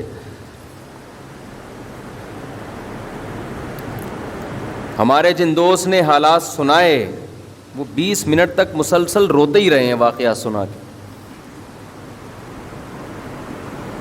با پردہ عورتیں جن کے سروں سے کبھی چادر نہیں اتری, وہ گھر سے نکلی ہوئی ہیں اور لائن میں پیچھے کھڑی ہوئی ہیں پردے کی وجہ سے کہ ہم مردوں میں نہ آئیں. پیچھے کھڑی ہوئی ہیں, 3 2 دن ہو گئے, ایک روٹی کا نوالا ان کو نصیب نہیں ہوا.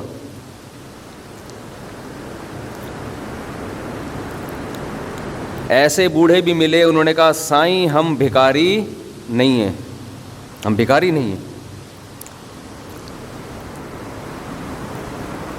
آج حالات نے ہمیں ایسا بنا دیا کہ ہم بھیک مانگنے کے لیے کھڑے ہوئے لائن میں. حالات نے ایسا بنا دیا.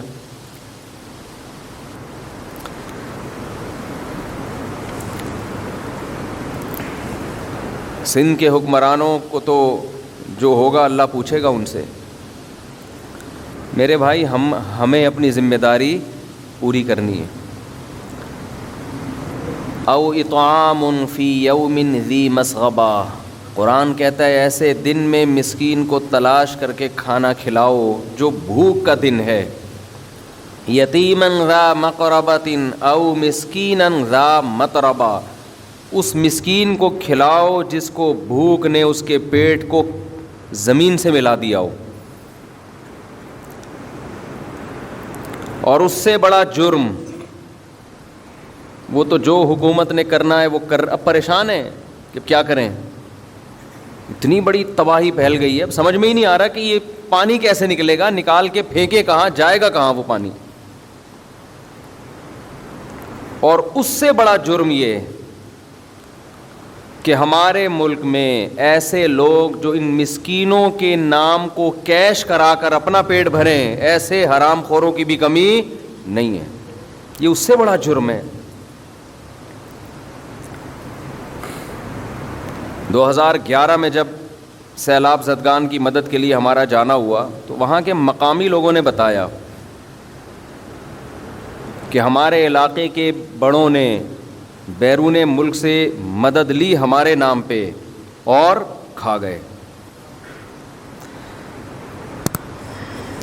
دیکھو اس سے پتہ چلتا ہے کہ آخرت پر ایمان کتنا ضروری ہے. انسان کا آخرت پر ایمان نہ ہو, خدا کی قسم اس سے بڑا درندہ کوئی نہیں ہے. وہ 100 قتل بھی کرے تو کم ہے. جب اسے پتہ ہے کہ مجھے سزا ہی نہیں ملے گی آخرت میں تو 100 قتل بھی کم ہے پھر اس کے لیے. دنیا میں ایسے لوگ بھی ہیں, کسی نے اپنی ماں کو قتل کیا, کسی نے اپنے باپ کو قتل کیا, سگے بھائی کا خون کیا. وجہ کیا ہے؟ آخرت کا خوف, آخرت پر ایمان نہیں ہے.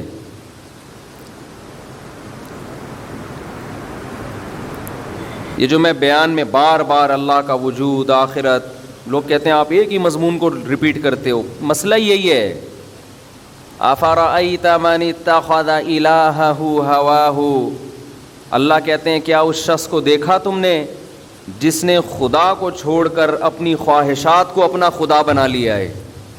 جب آپ اصل خدا پر ایمان نہیں رکھتے تو آپ کا خدا آپ کی خواہشات ہوتی ہیں, اور خواہشات انسان کو بے لگام کر دیتی ہیں.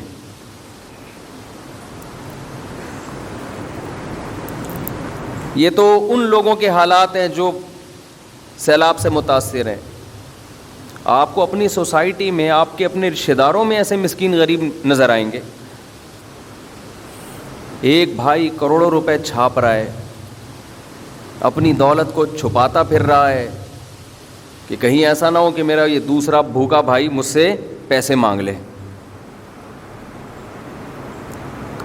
یہ تو آپ کو اپنی سوسائٹی میں نظر آئے گا یہ منظر. تو ایک جرم تو یہ کہ اس تباہی کے لیے انتظام نہیں کیا گیا. اس سے بڑا جرم ان مسکینوں اور غریبوں کو کیش کرا کے اپنا پیٹ بھرا جا رہا ہے. یہ ظلم کرنے والے بعض ٹرسٹ بھی ہیں. ہمارے ہاں ٹرسٹ کو, بعض رفاہی اداروں کو رجسٹرڈ اس لیے کیا جاتا ہے کہ بلیک منی کو وائٹ کرایا جا سکے. کتنا بڑا جرم ہے یار. آپ غریبوں اور مسکینوں کے نام پہ آپ لیبل لگا رہے ہو ان کی مدد کا, اور آپ کے مفادات اور آپ کے مقاصد کچھ اور ہیں. ہم نے تو بعض ڈاکو ایسے سنے ہیں کہ وہ غریب کی غربت کو دیکھ کر اس کو چھوڑ دیتے ہیں.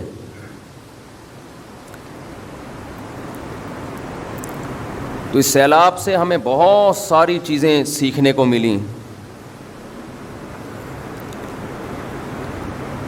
کتنے لوگ ہیں جھوٹ بول بول کے جہاں کوئی سیلاب آتا ہے نا تو وہ غمزدہ ہونے کے بجائے خوش ہو جاتے ہیں. کیوں؟ ان کو نوٹ چھاپنے کا ایک بہترین موقع مل گیا. میں اکثر ایک بات آپ سے کہتا ہوں کہ اس ہمارے کنٹری میں پیسہ کمانے کا سب سے بہترین ذریعہ یہ ہے کہ چار دیواری کھڑی کر کے کچھ یتیم بچے لا کے ڈال دو, بس نوٹ چھاپو. لوگ نہیں پوچھیں گے کدھر جا رہا ہے یہ پیسہ. تیرے پاس یہ گاڑی کہاں سے آئی جو کل تو پھٹ پٹی پہ گھومتا تھا؟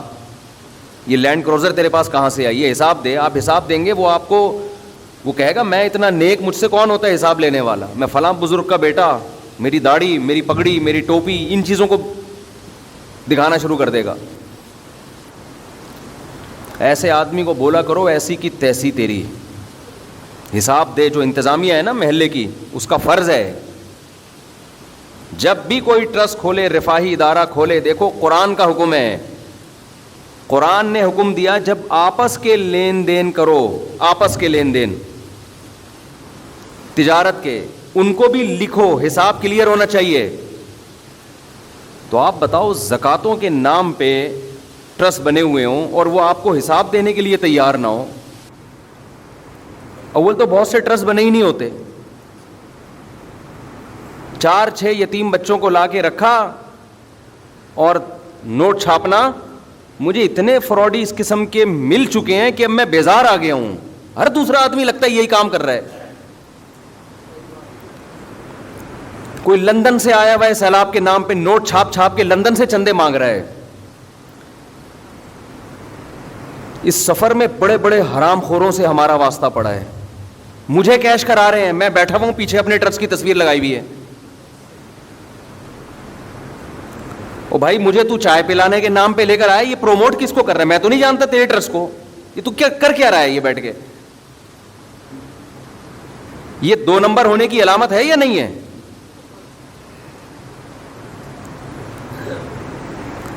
ایک آدمی مشہور ہو جائے, ایک یہ اللہ کی نعمت بھی ہے لیکن ایک آزمائش بھی ہے. ہر آدمی اپنا منجن ہمارے ذریعے سے بیچ رہا ہے یار. ایک صاحب ملے, اپنی ویڈیوز دکھائیں, میں سیلاب زدگان کی مدد کر رہا ہوں اور اتنے ڈبے تقسیم کر رہا ہوں, ویڈیو بنا کے نا پھینک رہے ہیں دنیا میں. میں نے کہا اچھی بات ہے بھائی, کر رہے ہیں, اللہ نے کوئی پابندی نہیں لگائی, سبحان اللہ, اللہ اور برکت دے. بعد میں تحقیق کی تو پتہ چلا کہ یہی منجن ہے ان کا پیسے کمانے کا.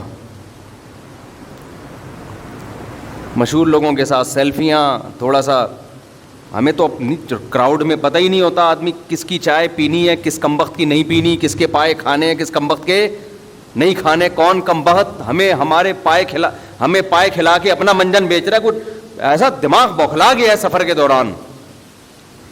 کون عقیدت میں ہاتھ چوم رہا ہے تو سچی مچی کے چوم رہا ہے, کون کمبخت اپنا منجن بیچنے کے لیے چوم رہا ہے. ایک آدمی آیا سفر میں, مفتی صاحب اتنی عقیدت ہے مجھے آپ سے, گلاس تلاش کر رہا ہے میرا کہ کس میں پانی پیا ہے مفتی صاحب نے. میں نے کہا یہ بچ کے رہو, اس کوئی بڑی فلم لگ رہا ہے مجھے.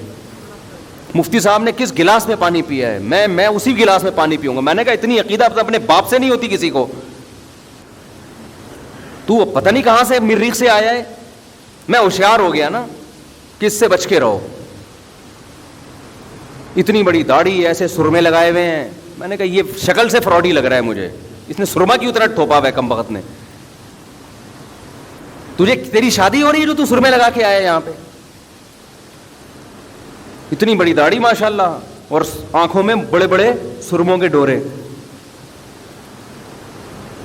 اور بیٹھ گیا کہ جناب میں ابھی زیادہ بتاؤں گا سمجھ جائے گا میری بات ہو رہی ہے. پھر ایک نئی ٹینشن کھڑی ہوگی کہ میں یوں کرتا ہوں, اور میں نے ابھی کیا بتاؤں, وہ سمجھ جائے گا. بے غیرت آدمی دبا کے منجن بکوایا. تو میں سمجھ گیا, میں نے کہا اس کے سرمے سے لگ رہا ہے یہ کیا ہے. اتنے سرمے کے جہاز گرے ہیں, نور پیدا کرنے کی کوشش دیکھو آرٹیفیشل طریقے سے. اچھا جب مجھے کہہ رہا ہے نا کہ میں گلاس تلاش کر رہا ہوں, میں اسی وقت ہوشیار ہو گیا. میں نے کہا اتنی تو ہمیں اپنے ابا سے عقیدت نہیں تھی بھائی کہ ان کا گلاس تلاش کرتے تھے. ہونی چاہیے لیکن اللہ معاف فرمائے. اور عقیدت کا یہ کون سا طریقہ ہے. بس ٹھیک ہے, اتنی بھی چلتی ہے کہ جھوٹا ہے تو بعض لوگ عقیدت میں پی لیتے ہیں, اتنا کافی ہے. جہاں ملک میں کوئی ڈیزاسٹر آیا, کوئی سیلاب آیا, اس قسم کے منجن مارکیٹ میں آنا شروع. لندن سے چندے ہو رہے ہیں, امریکہ سے چندے ہو رہے ہیں, ویڈیو بنا بنا کے بھیجیں. اس میں لندن والوں کو, امریکہ والوں کو بیچاروں کو کیا پتہ یہ کم وقت سیلاب سے پریشان نہیں ہے, یہ خوش ہے. یہ 6 ڈبے یہاں بانٹے گا اور باقی کیا کرے گا, یہ پیسہ کمائے گا. کون دیکھ رہا ہے کھڑے ہو کر. میں اس نتیجے پہ پہنچا ہوں جب تک کوئی ریلائبل ٹرسٹ نہ ہو, اس کا آڈٹ کا مضبوط نظام نہ ہو, اور آپ نے خود جا کے نہ دیکھا ہو, ہرگز کسی کے ساتھ تعاون کرنے کی ضرورت نہیں ہے. ایسے پیسہ پھینکنے کے بجائے بہتر ہے خود کھا لو. الحمدللہ بہت سے ٹرسٹ ایماندار بھی ہیں, یہ نہیں ہے کہ سارے ہی غلط ہو گئے, یہ مطلب نہیں ہے. رفاہی ادارے الحمدللہ بہت سے ایسے ہیں جو پراپر وے میں کام کر رہے ہیں. بہت سے لوگ نیک بھی ہیں الحمدللہ, لیکن نیک اور اچھے لوگ کم ہیں, اس فیلڈ میں فراڈی لوگ زیادہ ہیں. اور یہ مطلب بھی نہیں ہے کہ داڑھی والے فراڈی ہوتے ہیں. بعض فراڈی داڑھی رکھ لیتے ہیں, سرمے لگا لیتے ہیں. اب ایسا نہ کوئی سرما لگا کے بیٹھا ہو تو آپ اس کو بولے مفتی صاحب نے بولا تھا یہ یقیناً شکل سے فراڈی ہے, سرما لگا کے بیٹھا ہے.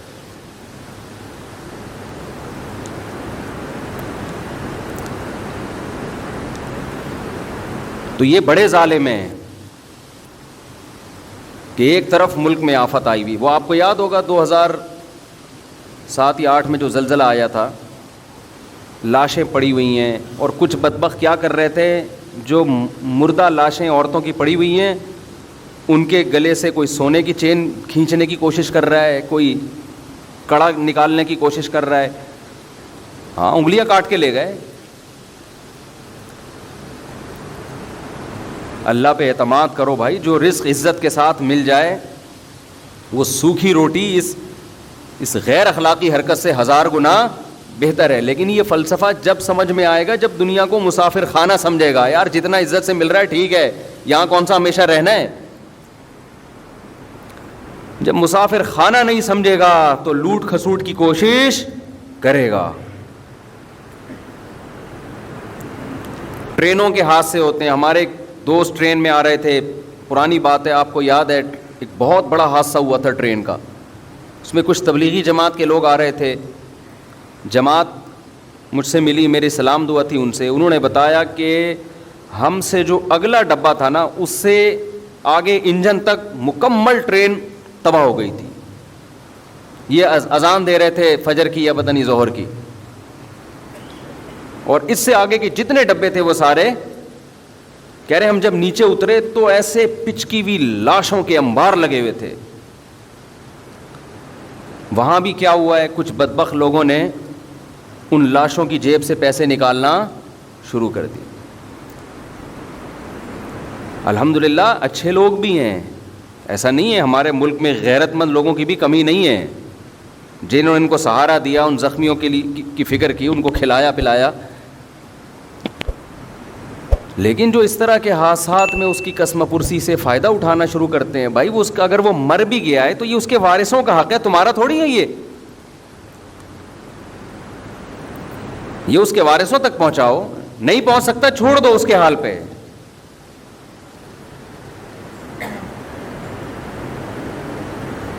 وَلَا تَحْسَبَنَّ اللَّهَ غَافِلًا عَمَّا يَعْمَلُ الظَّالِمُونَ, اللہ کہتے ہیں غافل, اللہ کو غافل مت سمجھو جو کچھ ظالم کر رہا ہے. اللہ پوچھے گا, اللہ نہیں چھوڑے گا.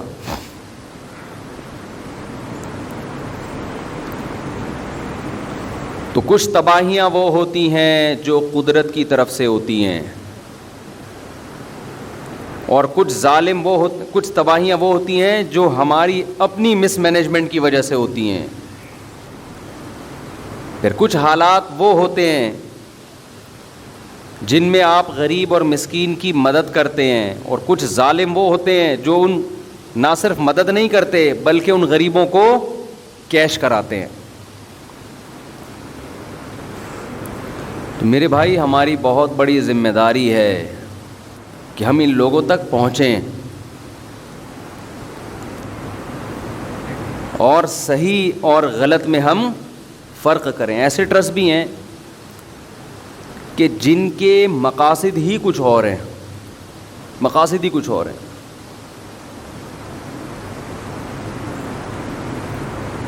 اسلام آباد یونیورسٹی کے ایک پروفیسر تھے, انہوں نے بتایا کہ وزیرستان میں ایک واقعہ ہوا نا کہ ایک لڑکی کو فیصلہ کیا گیا اس نے زنا کیا ہے تو ہم پتھروں سے مار کے اس کو ہلاک کریں گے, رجم کریں گے. تو انہوں نے بتایا کہ بہت سی NGOs ایک دم آواز اٹھائی انہوں نے کہ یہ عورت پہ ظلم ہے کہ اس کو رجم کیا جائے, یہ ظلم ہے, آواز اٹھائی. کہہ رہے ہیں علاقے کے علماء کی عدالت میں کیس چلا جو جرگے بیٹھتے ہیں, تو انہوں نے یہ فیصلہ کیا علاقے کے علماء نے کہ اس عورت پر جو گواہی ہے وہ مکمل نہیں ہے, شرعی لحاظ سے اس کی سزا بنتی نہیں, اور سزا معاف کر دی. NGOs کو خوش ہونا چاہیے تھا کہ بھائی ہمارا مقصد حاصل ہو گیا, ایک عورت آزاد ہو گئی. تو پروفیسر بتا رہے تھے خوش ہونے کے بجائے ان کے سب کے چہروں پر پریشانی اور ٹینشن کے آثار کہ یہ کیا ہو گیا, کیا مطلب کہ اب ہمارا منجن, یہ منجن کا لفظ بڑا مزیدار ہے, اس کو یاد کر لیں. جب بھی کوئی ایسا کر رہا ہوں مطلب منجن بیچ رہا ہے.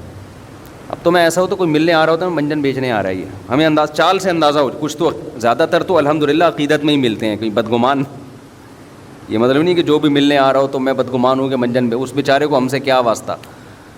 وہ عقیدت محبت میں ایک آدمی مل رہا ہے, ہم تو اس لائق نہیں ہیں کہ لوگ ہم سے عقیدت کریں, وہ بیچارہ کر رہا ہے, وہ اس کا اپنا ایمان ہے. لیکن منجن بھی الحمدللہ بکتا, یہ لفظ یاد رکھ لیں کہ منجن بیچ رہا ہے.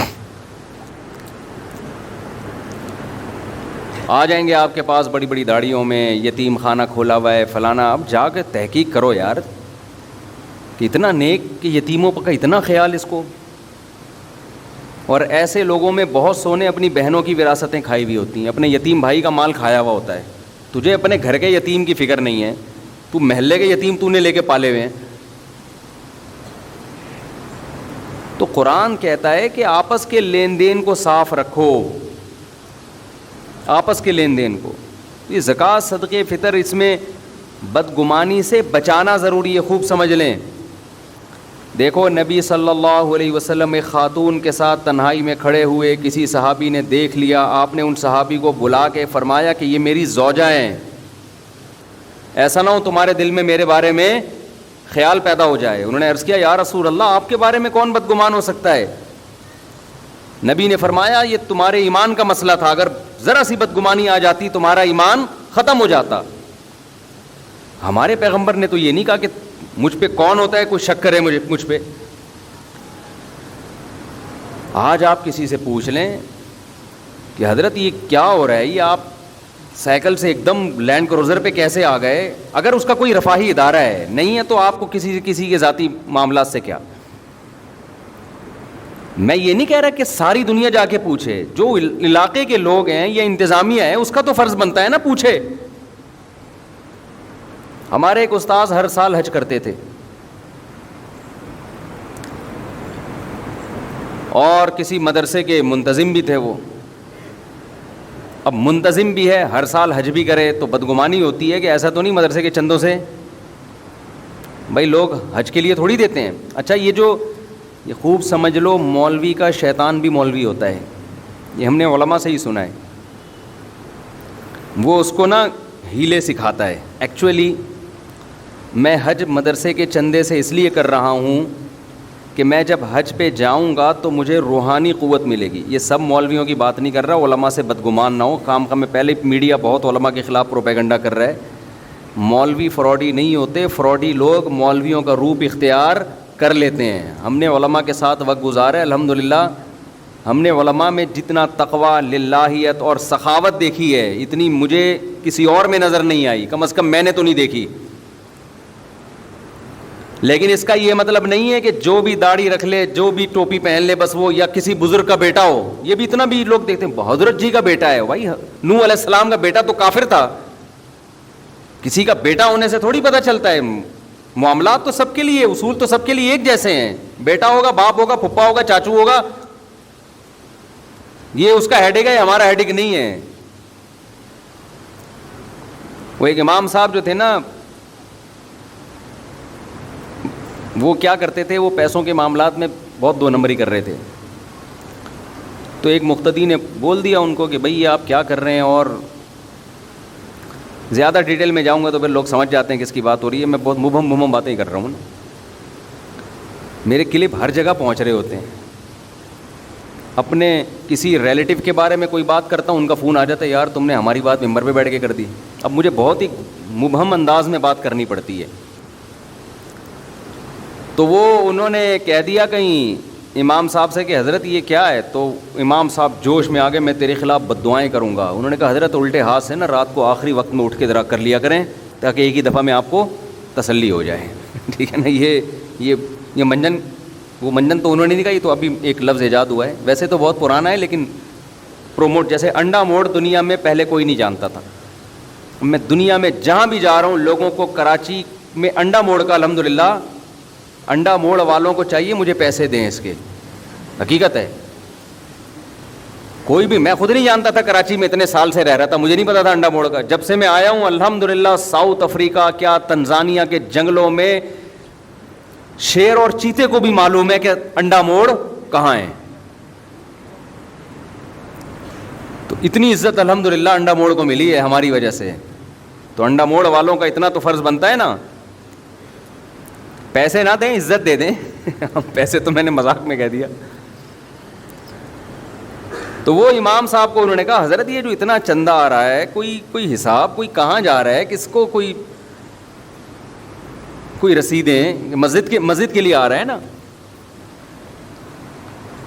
تو وہ غصے کہ آپ, میں بزرگ کا بیٹا, میں بزرگ, آپ مجھے ایسا کہہ رہے ہو, میں تمہارے خلاف بد دعائیں کروں گا. تو یہ آدمی ذرا اسی طرح کہا کریں آپ بھی, حضرت آپ ایک دفعہ بد دعا کا جو ہے نا یہ اپنی ٹھڑک پوری کر لیں, آپ بیٹھ کے تسلی سے ایک دفعہ بد دعا کر لیں تاکہ یہ دھمکیاں.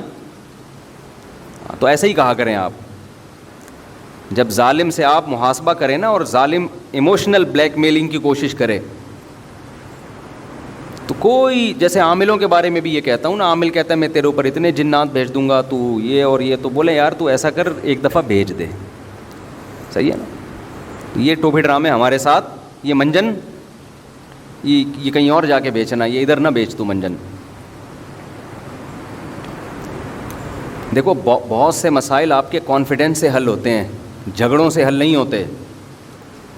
وہ ایموشنل بلیک میلنگ پہ آ گیا, آپ ایک دم جذبات میں آ گئے, وہ تو چاہ رہا ہے کہ آپ جذبات میں آؤ. تو آپ کا کام ہے بالکل بھی, سب سے پہلے آپ نے گھبرانا نہیں ہے. ٹھیک ہے نا, گھبرانا نہیں ہے بالکل. وہ میں واقعہ سناتا ہوں نا کہ ایک بندے کی کال آئی میرے پاس, مجھے کہنے لگا کہ میری آمدن کم ہے, میرے سسرال کا مطالبہ ہے کہ بچوں کو اچھے اسکولوں میں پڑھاؤ, بچوں کو اچھے اسکولوں میں اچھے اسکولوں کی فیس افورڈ نہیں کر سکتا. مجھ سے مشورہ لیا اس نے, تو میں نے کہا نہیں پڑھاؤ. دنیا میں اس سے بڑا بیوقوف آج تک پیدا نہیں ہوا جو اپنی چادر سے زیادہ پاؤں پھیلائے. میں نے کہا پہلے کھانے پینے کو فوکس کرو, ایک مناسب رہائش, اس کے بعد تعلیم ہے. تو کوئی بات نہیں کم تر اسکول میں, بلکہ ہوم اسکولنگ کا انتظام کر لو, اگر اور بھی کم پیسے ہیں کوئی ٹیوٹر رکھ لو, وہی پڑھا لے, وہ زیادہ اچھا پڑھا لے گا, کم وقت میں بچہ زیادہ اچھا بن جائے گا. کہہ رہے میں یہ بات مان رہا ہوں, میری بیگم نہیں مان رہی, اور میری ساس اور میرے سسر بھی انوالو ہو گئے ہیں, تو مجھے فل ٹینشن دی ہوئی ہے انہوں نے. تو میں نے کہا ان سے بولو کہ بھائی بچے میرے ہیں, سسرال سے بولو بچے کس کے ہیں, میرے. خوب سمجھ لیں اسلام میں بچوں کی تمام تر کفالت باپ کے ذمے ہے, اور مکمل ولی بھی بچوں کا باپ ہے. سمجھ رہے ہیں کہ نہیں سمجھ رہے؟ آدھا اسلام تو ہماری خواتین نے لے لیا کہ بچوں کی تمام تر کفالت باپ کے ذمے ہے, باقی جو آدھا تھا نا کہ یہ باپ ہے, اس گھر کا باپ کون ہے, حکم کس کا چلے گا, اس کا چلے گا, یہ والا ہماری خواتین نے اسلام سے نہیں لیا. ماں کے اپنے حقوق ہیں لیکن آرڈر کس کا چلے گا؟ جب ماں اور باپ کے آرڈر میں ٹکراؤ ہوگا تو پھر شریعت کس کو ترجیح دیتی ہے؟ باپ کے آرڈر کو, کیونکہ سربراہ وہ ہے. پھر مثالیں دی جاتی ہیں یورپین کنٹریز کی کہ وہاں کتنی آزادی ہے, تو وہاں تو پھر باپ کے ذمے تھوڑی ہو, تو ماں کا آدھا خرچہ ماں کے ذمے ہے. تو مجھے کہنے لگے کہ بھائی میرا سسرال بھی انوالو ہوا ہے. میں نے ان سے کہا, ان سے بولو بھائی میرے بچے ہیں, میں باپ ہوں, میں فیصلہ کروں گا کیا کرنا ہے انہوں نے. اور میں نے کہا بڑے مضبوط اعتماد کے ساتھ ان کو بول دو کہ بھائی آپ کا مشورہ ہم سنیں گے, مشورے سے آگے بڑھنے کی کوشش نہ کریں, اس سے زندگی تباہ ہوتی ہے انسان کی. اور یاد رکھو اخلاق کا ایک دائرہ کار ہے, اس سے آگے نہیں ہے. اخلاق نہیں, بدماشی ہے. پھر اسلام میں جہاں اخلاق ہیں تلوار بھی تو ہے نا آگے, اور یہ دنیا کے ہر ملک مانتا ہے اس کو. پہلے محبت ہے. اگر دنیا میں کوئی گورنمنٹ ایسی دیکھی جو اخلاق سے قانون پہ چلوا رہی ہو, آپ کو کوئی گورنمنٹ ایسی دیکھی آپ نے؟ آپ امریکہ گئے جی, لال بتی پہ جناب وہ گاڑی روکنی, آپ نے نہیں روکی, پولیس والا آیا, کائنڈلی ایکچولی دیکھیے ایسا تو ٹکر ہو سکتی ہے, کوئی بندہ اسٹیکر بن جائے گا, خام خامے گاڑی پہیے کے نیچے چپک سکتا ہے, اب اتنے ایکسیڈنٹ ہوں گے, آئندہ اپنا خیال رکھیے گا. آپ نے پھر سگنل توڑا, پھر گورنمنٹ نے بولا کہ آپ اس کو تبلیغی جماعت میں نکالو, یہ بار بار سگنل توڑ رہا ہے. اس کو زبردست قسم کی موٹیویشن کی ضرورت ہے. کہیں دنیا میں ایسا دیکھا آپ نے کہ نہیں جی جرمانہ نہ لگاؤ اس بیچارے پر, پتہ نہیں 2 وقت کی روٹی اس نے کھائی بھی ہے کہ نہیں کھائی ہے, جرمانہ لگا دیا تو کہاں جائے گا؟ جیل میں مت ڈالو, ہائے بیچارہ 4 دیواری کے پیچھے جائے گا, پتہ نہیں کس حال میں ہوگا. نہ ہم انسانیت, انسان پہلے ہے, باقی سب قوانین بعد میں. دنیا میں کوئی ایسا ملک دیکھا, ایسا بیوقوف ملک دیکھا ہے تو بتا دو بھائی. نہیں ہوتا بھائی دنیا میں کہیں. گورنمنٹ نے پہلے لوگوں کو بتا دیا, اسکولوں میں تعلیم بھی دے دی, اچھے شہری ہونے کی علامت ہے, لال پہ رکتے ہیں, ہری پہ کوئی نہ چلے تو اس کو بھی پیچھے سے ہارن دے کے گالیاں پڑھنا شروع ہو جاتی ہیں. تو بھائی جیسے دنیا میں ایک کنٹری, ایک ریاست ہے, تو گھر بھی کیا ہے؟ بولو نا, ایک ریاست ہے. اس کا باپ جو ہے نا, جو مرد ہے وہ سربراہ ہوتا ہے. بد اخلاقی نہ کرے مرد, بالکل اجازت نہیں ہے. ہمارے نبی اخلاق کے اعلیٰ معیار پہ تھے, گھر کے معاملات میں خاص طور پہ. لیکن آپ سے, آپ کی استطاعت سے بڑھ کر اگر کام, یا آپ کے رائٹس ہی آپ سے کوئی چھیننا شروع کر دے, تو محبت, 2 دفعہ محبت, 3 دفعہ محبت, اس کے بعد بھائی اس بارے میں ہم سے بات کرنے کی چندہ ضرورت بولو نہیں. تو میں نے اس کو بول دیا کہ بھائی بولو میری گنجائش نہیں ہے, میں نہیں پڑھا سکتا, اٹ ازنٹ پاسبل. انگلش میں بتا دو. تو خیر وہ انہوں نے یہ ترکیب استعمال کی تو ان کے سسرال والوں نے، سسر صاحب نے کہا کہ صرف تمہارا بچہ ہے، کیا ہمارا بچہ نہیں ہے؟ ہمارا بھی تو نواسا ہے نا۔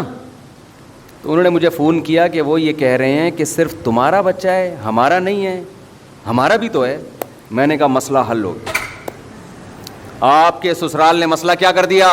حل، زبردست۔ اب اس کو مہنگے سے مہنگے اسکول میں ایڈمیشن کرواؤ اس کا۔ کہتے ہیں کیوں بھائی؟ میں نے کہا اس لیے کہ آپ کا بھی ہے ان کا بھی ہے، لہذا آدھا خرچہ آپ اٹھائیں گے، آدھا خرچہ سسرال اٹھائے گا۔ کیا خیال ہے؟ آدھا خرچہ کون اٹھائے گا؟ سسرال، کیونکہ ان کا بھی تو ہے، اور بالکل صحیح بات ہے، ان کا بھی ہے۔ پیڑے کھانے کے لیے ہمارا ہے، خرچے اٹھانے کے لیے کس کا ہے؟ تیرا ہے۔ میں نے کہا ان سے بولو بالکل آپ کا بھی ہے، لہذا آدھی فیسیں کون اٹھائے گا؟ سسرال۔ اور جتنے بچے بھی مارکیٹ میں، کیونکہ میرا بیان سن رہے ہیں تو اسپیڈ بڑھے گی اب ان کی، جو آدمی میرا بیان سنتا ہے اسپیڈ بڑھنا شروع، گھروں میں رونق پیدا ہوتی ہے بچوں سے۔ عورت کو تو زیادہ فائدہ ہے اولاد کا، اسی کے کام آئیں گے یہ بڑھاپے میں، اور اسی کے آنکھوں کی ٹھنڈک ہیں۔ اسی کو فیملی پلاننگ والوں نے بیوقوف بنا دیا کہ نہ پیدا کرو۔ چھوٹا بچہ جتنا ماں کی آنکھوں کی ٹھنڈک بنتا ہے نا، اتنا باپ کی آنکھوں کی ٹھنڈک نہیں بنتا۔ اور جب بڑا ہو جاتا ہے پھر تو وہ آؤٹ پٹ ہے، پھر خرچہ کرے گا ماں باپ کے اوپر۔ تو خیر یہ تو اگلا ٹاپک ہے، اس پر میں بولتا رہتا ہوں۔ تو خوب سمجھ لیں، بعض چیزوں میں انسان میں اپنے اندر کانفیڈنس پیدا کرنا پڑتا ہے۔ تو یہ میں نے گھر کا واقعہ سنایا، لیکن اصولی طور پر یہ رفاہی اداروں کے بارے میں بھی ہے، مسجدوں کے بارے میں بھی ہے، مدرسوں کے بارے میں بھی ہے، کہ آپ جب کسی سے پوچھ رہے ہیں، ایسے نہیں کہ ہر ایرا غیرہ آ کے پوچھنا شروع کر دے کہ بھائی تو سائیکل پہ گھومتا تھا، تو نے یتیم خانہ جب سے کھولا ہے، تیرے تو ہر سال حج ہو رہے ہیں، تو یہ کائنڈلی آپ بتائیں گے کہ یہ کیا کہاں سے آ رہا ہے؟ اگر اس کو غصہ آ گیا اور لال پیلا نیلا ہونا شروع ہو جائے، اس کا مطلب کہاں سے کھا رہا ہے یہ؟ بولو، انہی یتیموں کے مال کو کھا رہا ہے کم۔ پھر اگر بولے میری داڑھی دیکھ کے ایسی باتیں کرتے ہوئے تمہیں شرم نہیں آتی؟ آپ بولو بالکل بھی شرم نہیں آتی ہے۔ جب آپ کو ایسے کام کرتے ہوئے داڑھی رکھ کے شرم نہیں آتی تو ہمیں بولتے ہوئے کہاں سے شرم آئے گی؟ شرم تو کم بخت تمہیں آنی چاہیے۔ پھر اگر وہ بولے کہ میں دعائیں کروں گا، آپ بولو بھائی ابھی کر لے، ابھی کر لے، تاکہ تجھے حسرت نہ رہے کہ میں نے کسی کے خلاف بد دعا نہیں کی۔ تو وہ مشہور مقولہ ہے نا کہ کوے کی بد دعاؤں سے اگر بیل مرنے لگیں تو کوئی بیل دنیا میں زندہ رہے گا؟ بتاؤ، کووں کے کھانے کا بھرپور انتظام کب ہوتا ہے؟ جب کوئی بھینس یا بیل مر جاتی ہے۔ 6 مہینے تک کووں کا پیٹ بھرتا ہے۔ ہر کوے کی خواہش ہے کہ جتنے بیل اور بھینسیں ہیں سب مر جائیں۔ صبح یہ جو کوے کائیں کائیں کر رہے ہوتے ہیں نا، یہ بیلوں کے خلاف بد دعائیں کر رہے ہوتے ہیں اصل میں، کہ اللہ کرے یہ بھی مرے۔ جیسے بدعتی مولوی، اگر کوئی محلے میں میت نہ ہو تو وہ ٹینشن میں آتا ہے کہ میرے کھانے پینے کا انتظام ختم ہو گیا۔ ایسا ہوتا ہے نا کوئی گھر، اب تو یہاں شہروں میں کم ہو گیا، گاؤں دیہاتوں میں بہت ہوتا ہے کہ ایک آدمی کے گھر میں میت ہو گئی تو وہاں کوئی بدعتی مولوی تھا، اس کے مزے لگ گئے، یہ سال ثواب کے نام پہ بریانیاں پھوڑے جا رہا ہے، کھانا کھائے جا رہا ہے۔ بعض لوگ غریب ہوتے ہیں لیکن اللہ نے ان میں غیرت بڑی رکھی ہے، مجھے ایسے لوگ یاد رہ جاتے ہیں۔ میں جب یہاں آیا امامت کے لیے کئی سال پہلے، تو لوگ عقیدت محبت میں علماء کی دعوت کرتے ہیں، ان کی اپنی عقیدت، ان کی اپنی محبت، ان کو ہم ملامت نہیں کرتے۔ ان کے ایمان کا تقاضا یہی ہے کہ وہ علماء کی دعوت کریں، ہماری مصروفیات کا تقاضا یہ ہے کہ یہ نہیں کہ جو بھی بلا رہا ہے بس گھر کا کھانا ہی چھوڑ دے آدمی۔ وہ کسی نے کہا نا کہ میں بدعتی مولوی کی ایک نشانی میں بتاتا ہوں، وہ مرتے دم تک اپنے گھر سے کچھ کھایا نہیں کرتے۔ تو اب میری دعوتیں شروع ہو گئیں۔ میرے ساتھ ایک پٹھان تھا باجوڑ کا تھا، یا پتہ نہیں دیر بنیر کا، مجھے یاد نہیں۔ وہ بیچارہ گنے کا رس لگاتا تھا ادھر صدر میں گنے کا رس بیچتا تھا وہ، اور گردوں کا مریض تھا۔ بہت غریب، بہت غریب. ایسے غریب کو اگر فری میں آفر آئے وہ تو خوش ہوگا نا، وہ تو خوش ہوگا. اب میری جب 2-3 دعوتیں ہوئیں تو میں اس کو بھی لے گیا ساتھ میں. شروع میں ہمیں تجربہ نہیں تھا کہ دعوت کا انکار کیسے کیا جاتا ہے نا. اب لوگ زبردستی لے جاتے ہیں، چل بھائی اب منع کریں گے تو. اب اللہ کا شکر ہے پتہ ہے کہ کیسے انکار کرنا ہے نا. تو 2-3 دعوتوں میں جا کے میں تو پھر سائڈ پہ ہو گیا نا. میں نے کہا بھائی ہمارا اب اس کے علاوہ کیا کوئی کام ہی نہیں ہے. اس کے گھر کے کوفتے اچھے ہیں، وہ پائے اچھے بناتا ہے، وہ بریانی اچھی بناتا ہے، تو وہ چپلی کباب اچھے بناتا ہے تو بناتا ہے بھائی. اب یہ تو نہیں کہ ہم اسی کام میں لگے رہیں. تو جس نے جو دعوت کر رہا تھا نا مسلسل، اس نے کسی اور مولانا صاحب کو پکڑ لیا. اس کا بہرحال ایک اچھا جذبہ تھا، اس کو تو میں نہیں کہوں گا. اس نے کہا یار میرے گھر میں کوئی نہ کوئی دیندار ہونا چاہیے دسترخوان پہ. اس کا یہ جذبہ تھا. اب کسی دوسرے مولانا کو پکڑا، وہ بار بار جا رہے ہیں اور یہ بھی ساتھ میں نا. تو ایک دن وہ مولانا بیچارے دعوت میں پہنچے ہوئے، یہیں بیٹھا ہوا مسجد میں پیچھے بیٹھا ہوا. میں نے کہا یار آپ نہیں گئے دعوت میں؟ کہتا ہے مفتی صاحب غیرت مند آدمی گھر پہ کے کھا کے جو خوش ہوتا ہے وہ دوسرے کے دسترخوان پہ خوش نہیں ہوتا. مجھے اتنا مزہ آیا اس کا یہ جملہ سن کے. میں نے کہا یہ مالدار ہوتا پھر مسئلہ نہیں تھا. اتنا غریب ہو کے بھی اب اس کو شرم آنے شروع ہو گئی ہے کہ یار ٹھیک ہے اگلا طیب خاطر سے دعوت دے رہا ہے، لیکن اپنے گھر کی سوکھی روٹی یہ دوسرے کے دسترخوان کی بریانی سے بہتر ہے. اچھا میری عادت ہوتی ہے ایسے خاندانی آدمی کو تلاش کر کے پھر اس کے ساتھ تعاون کروں. میں ایسے غیرت مند لوگوں کے ساتھ تعاون کرے انسان.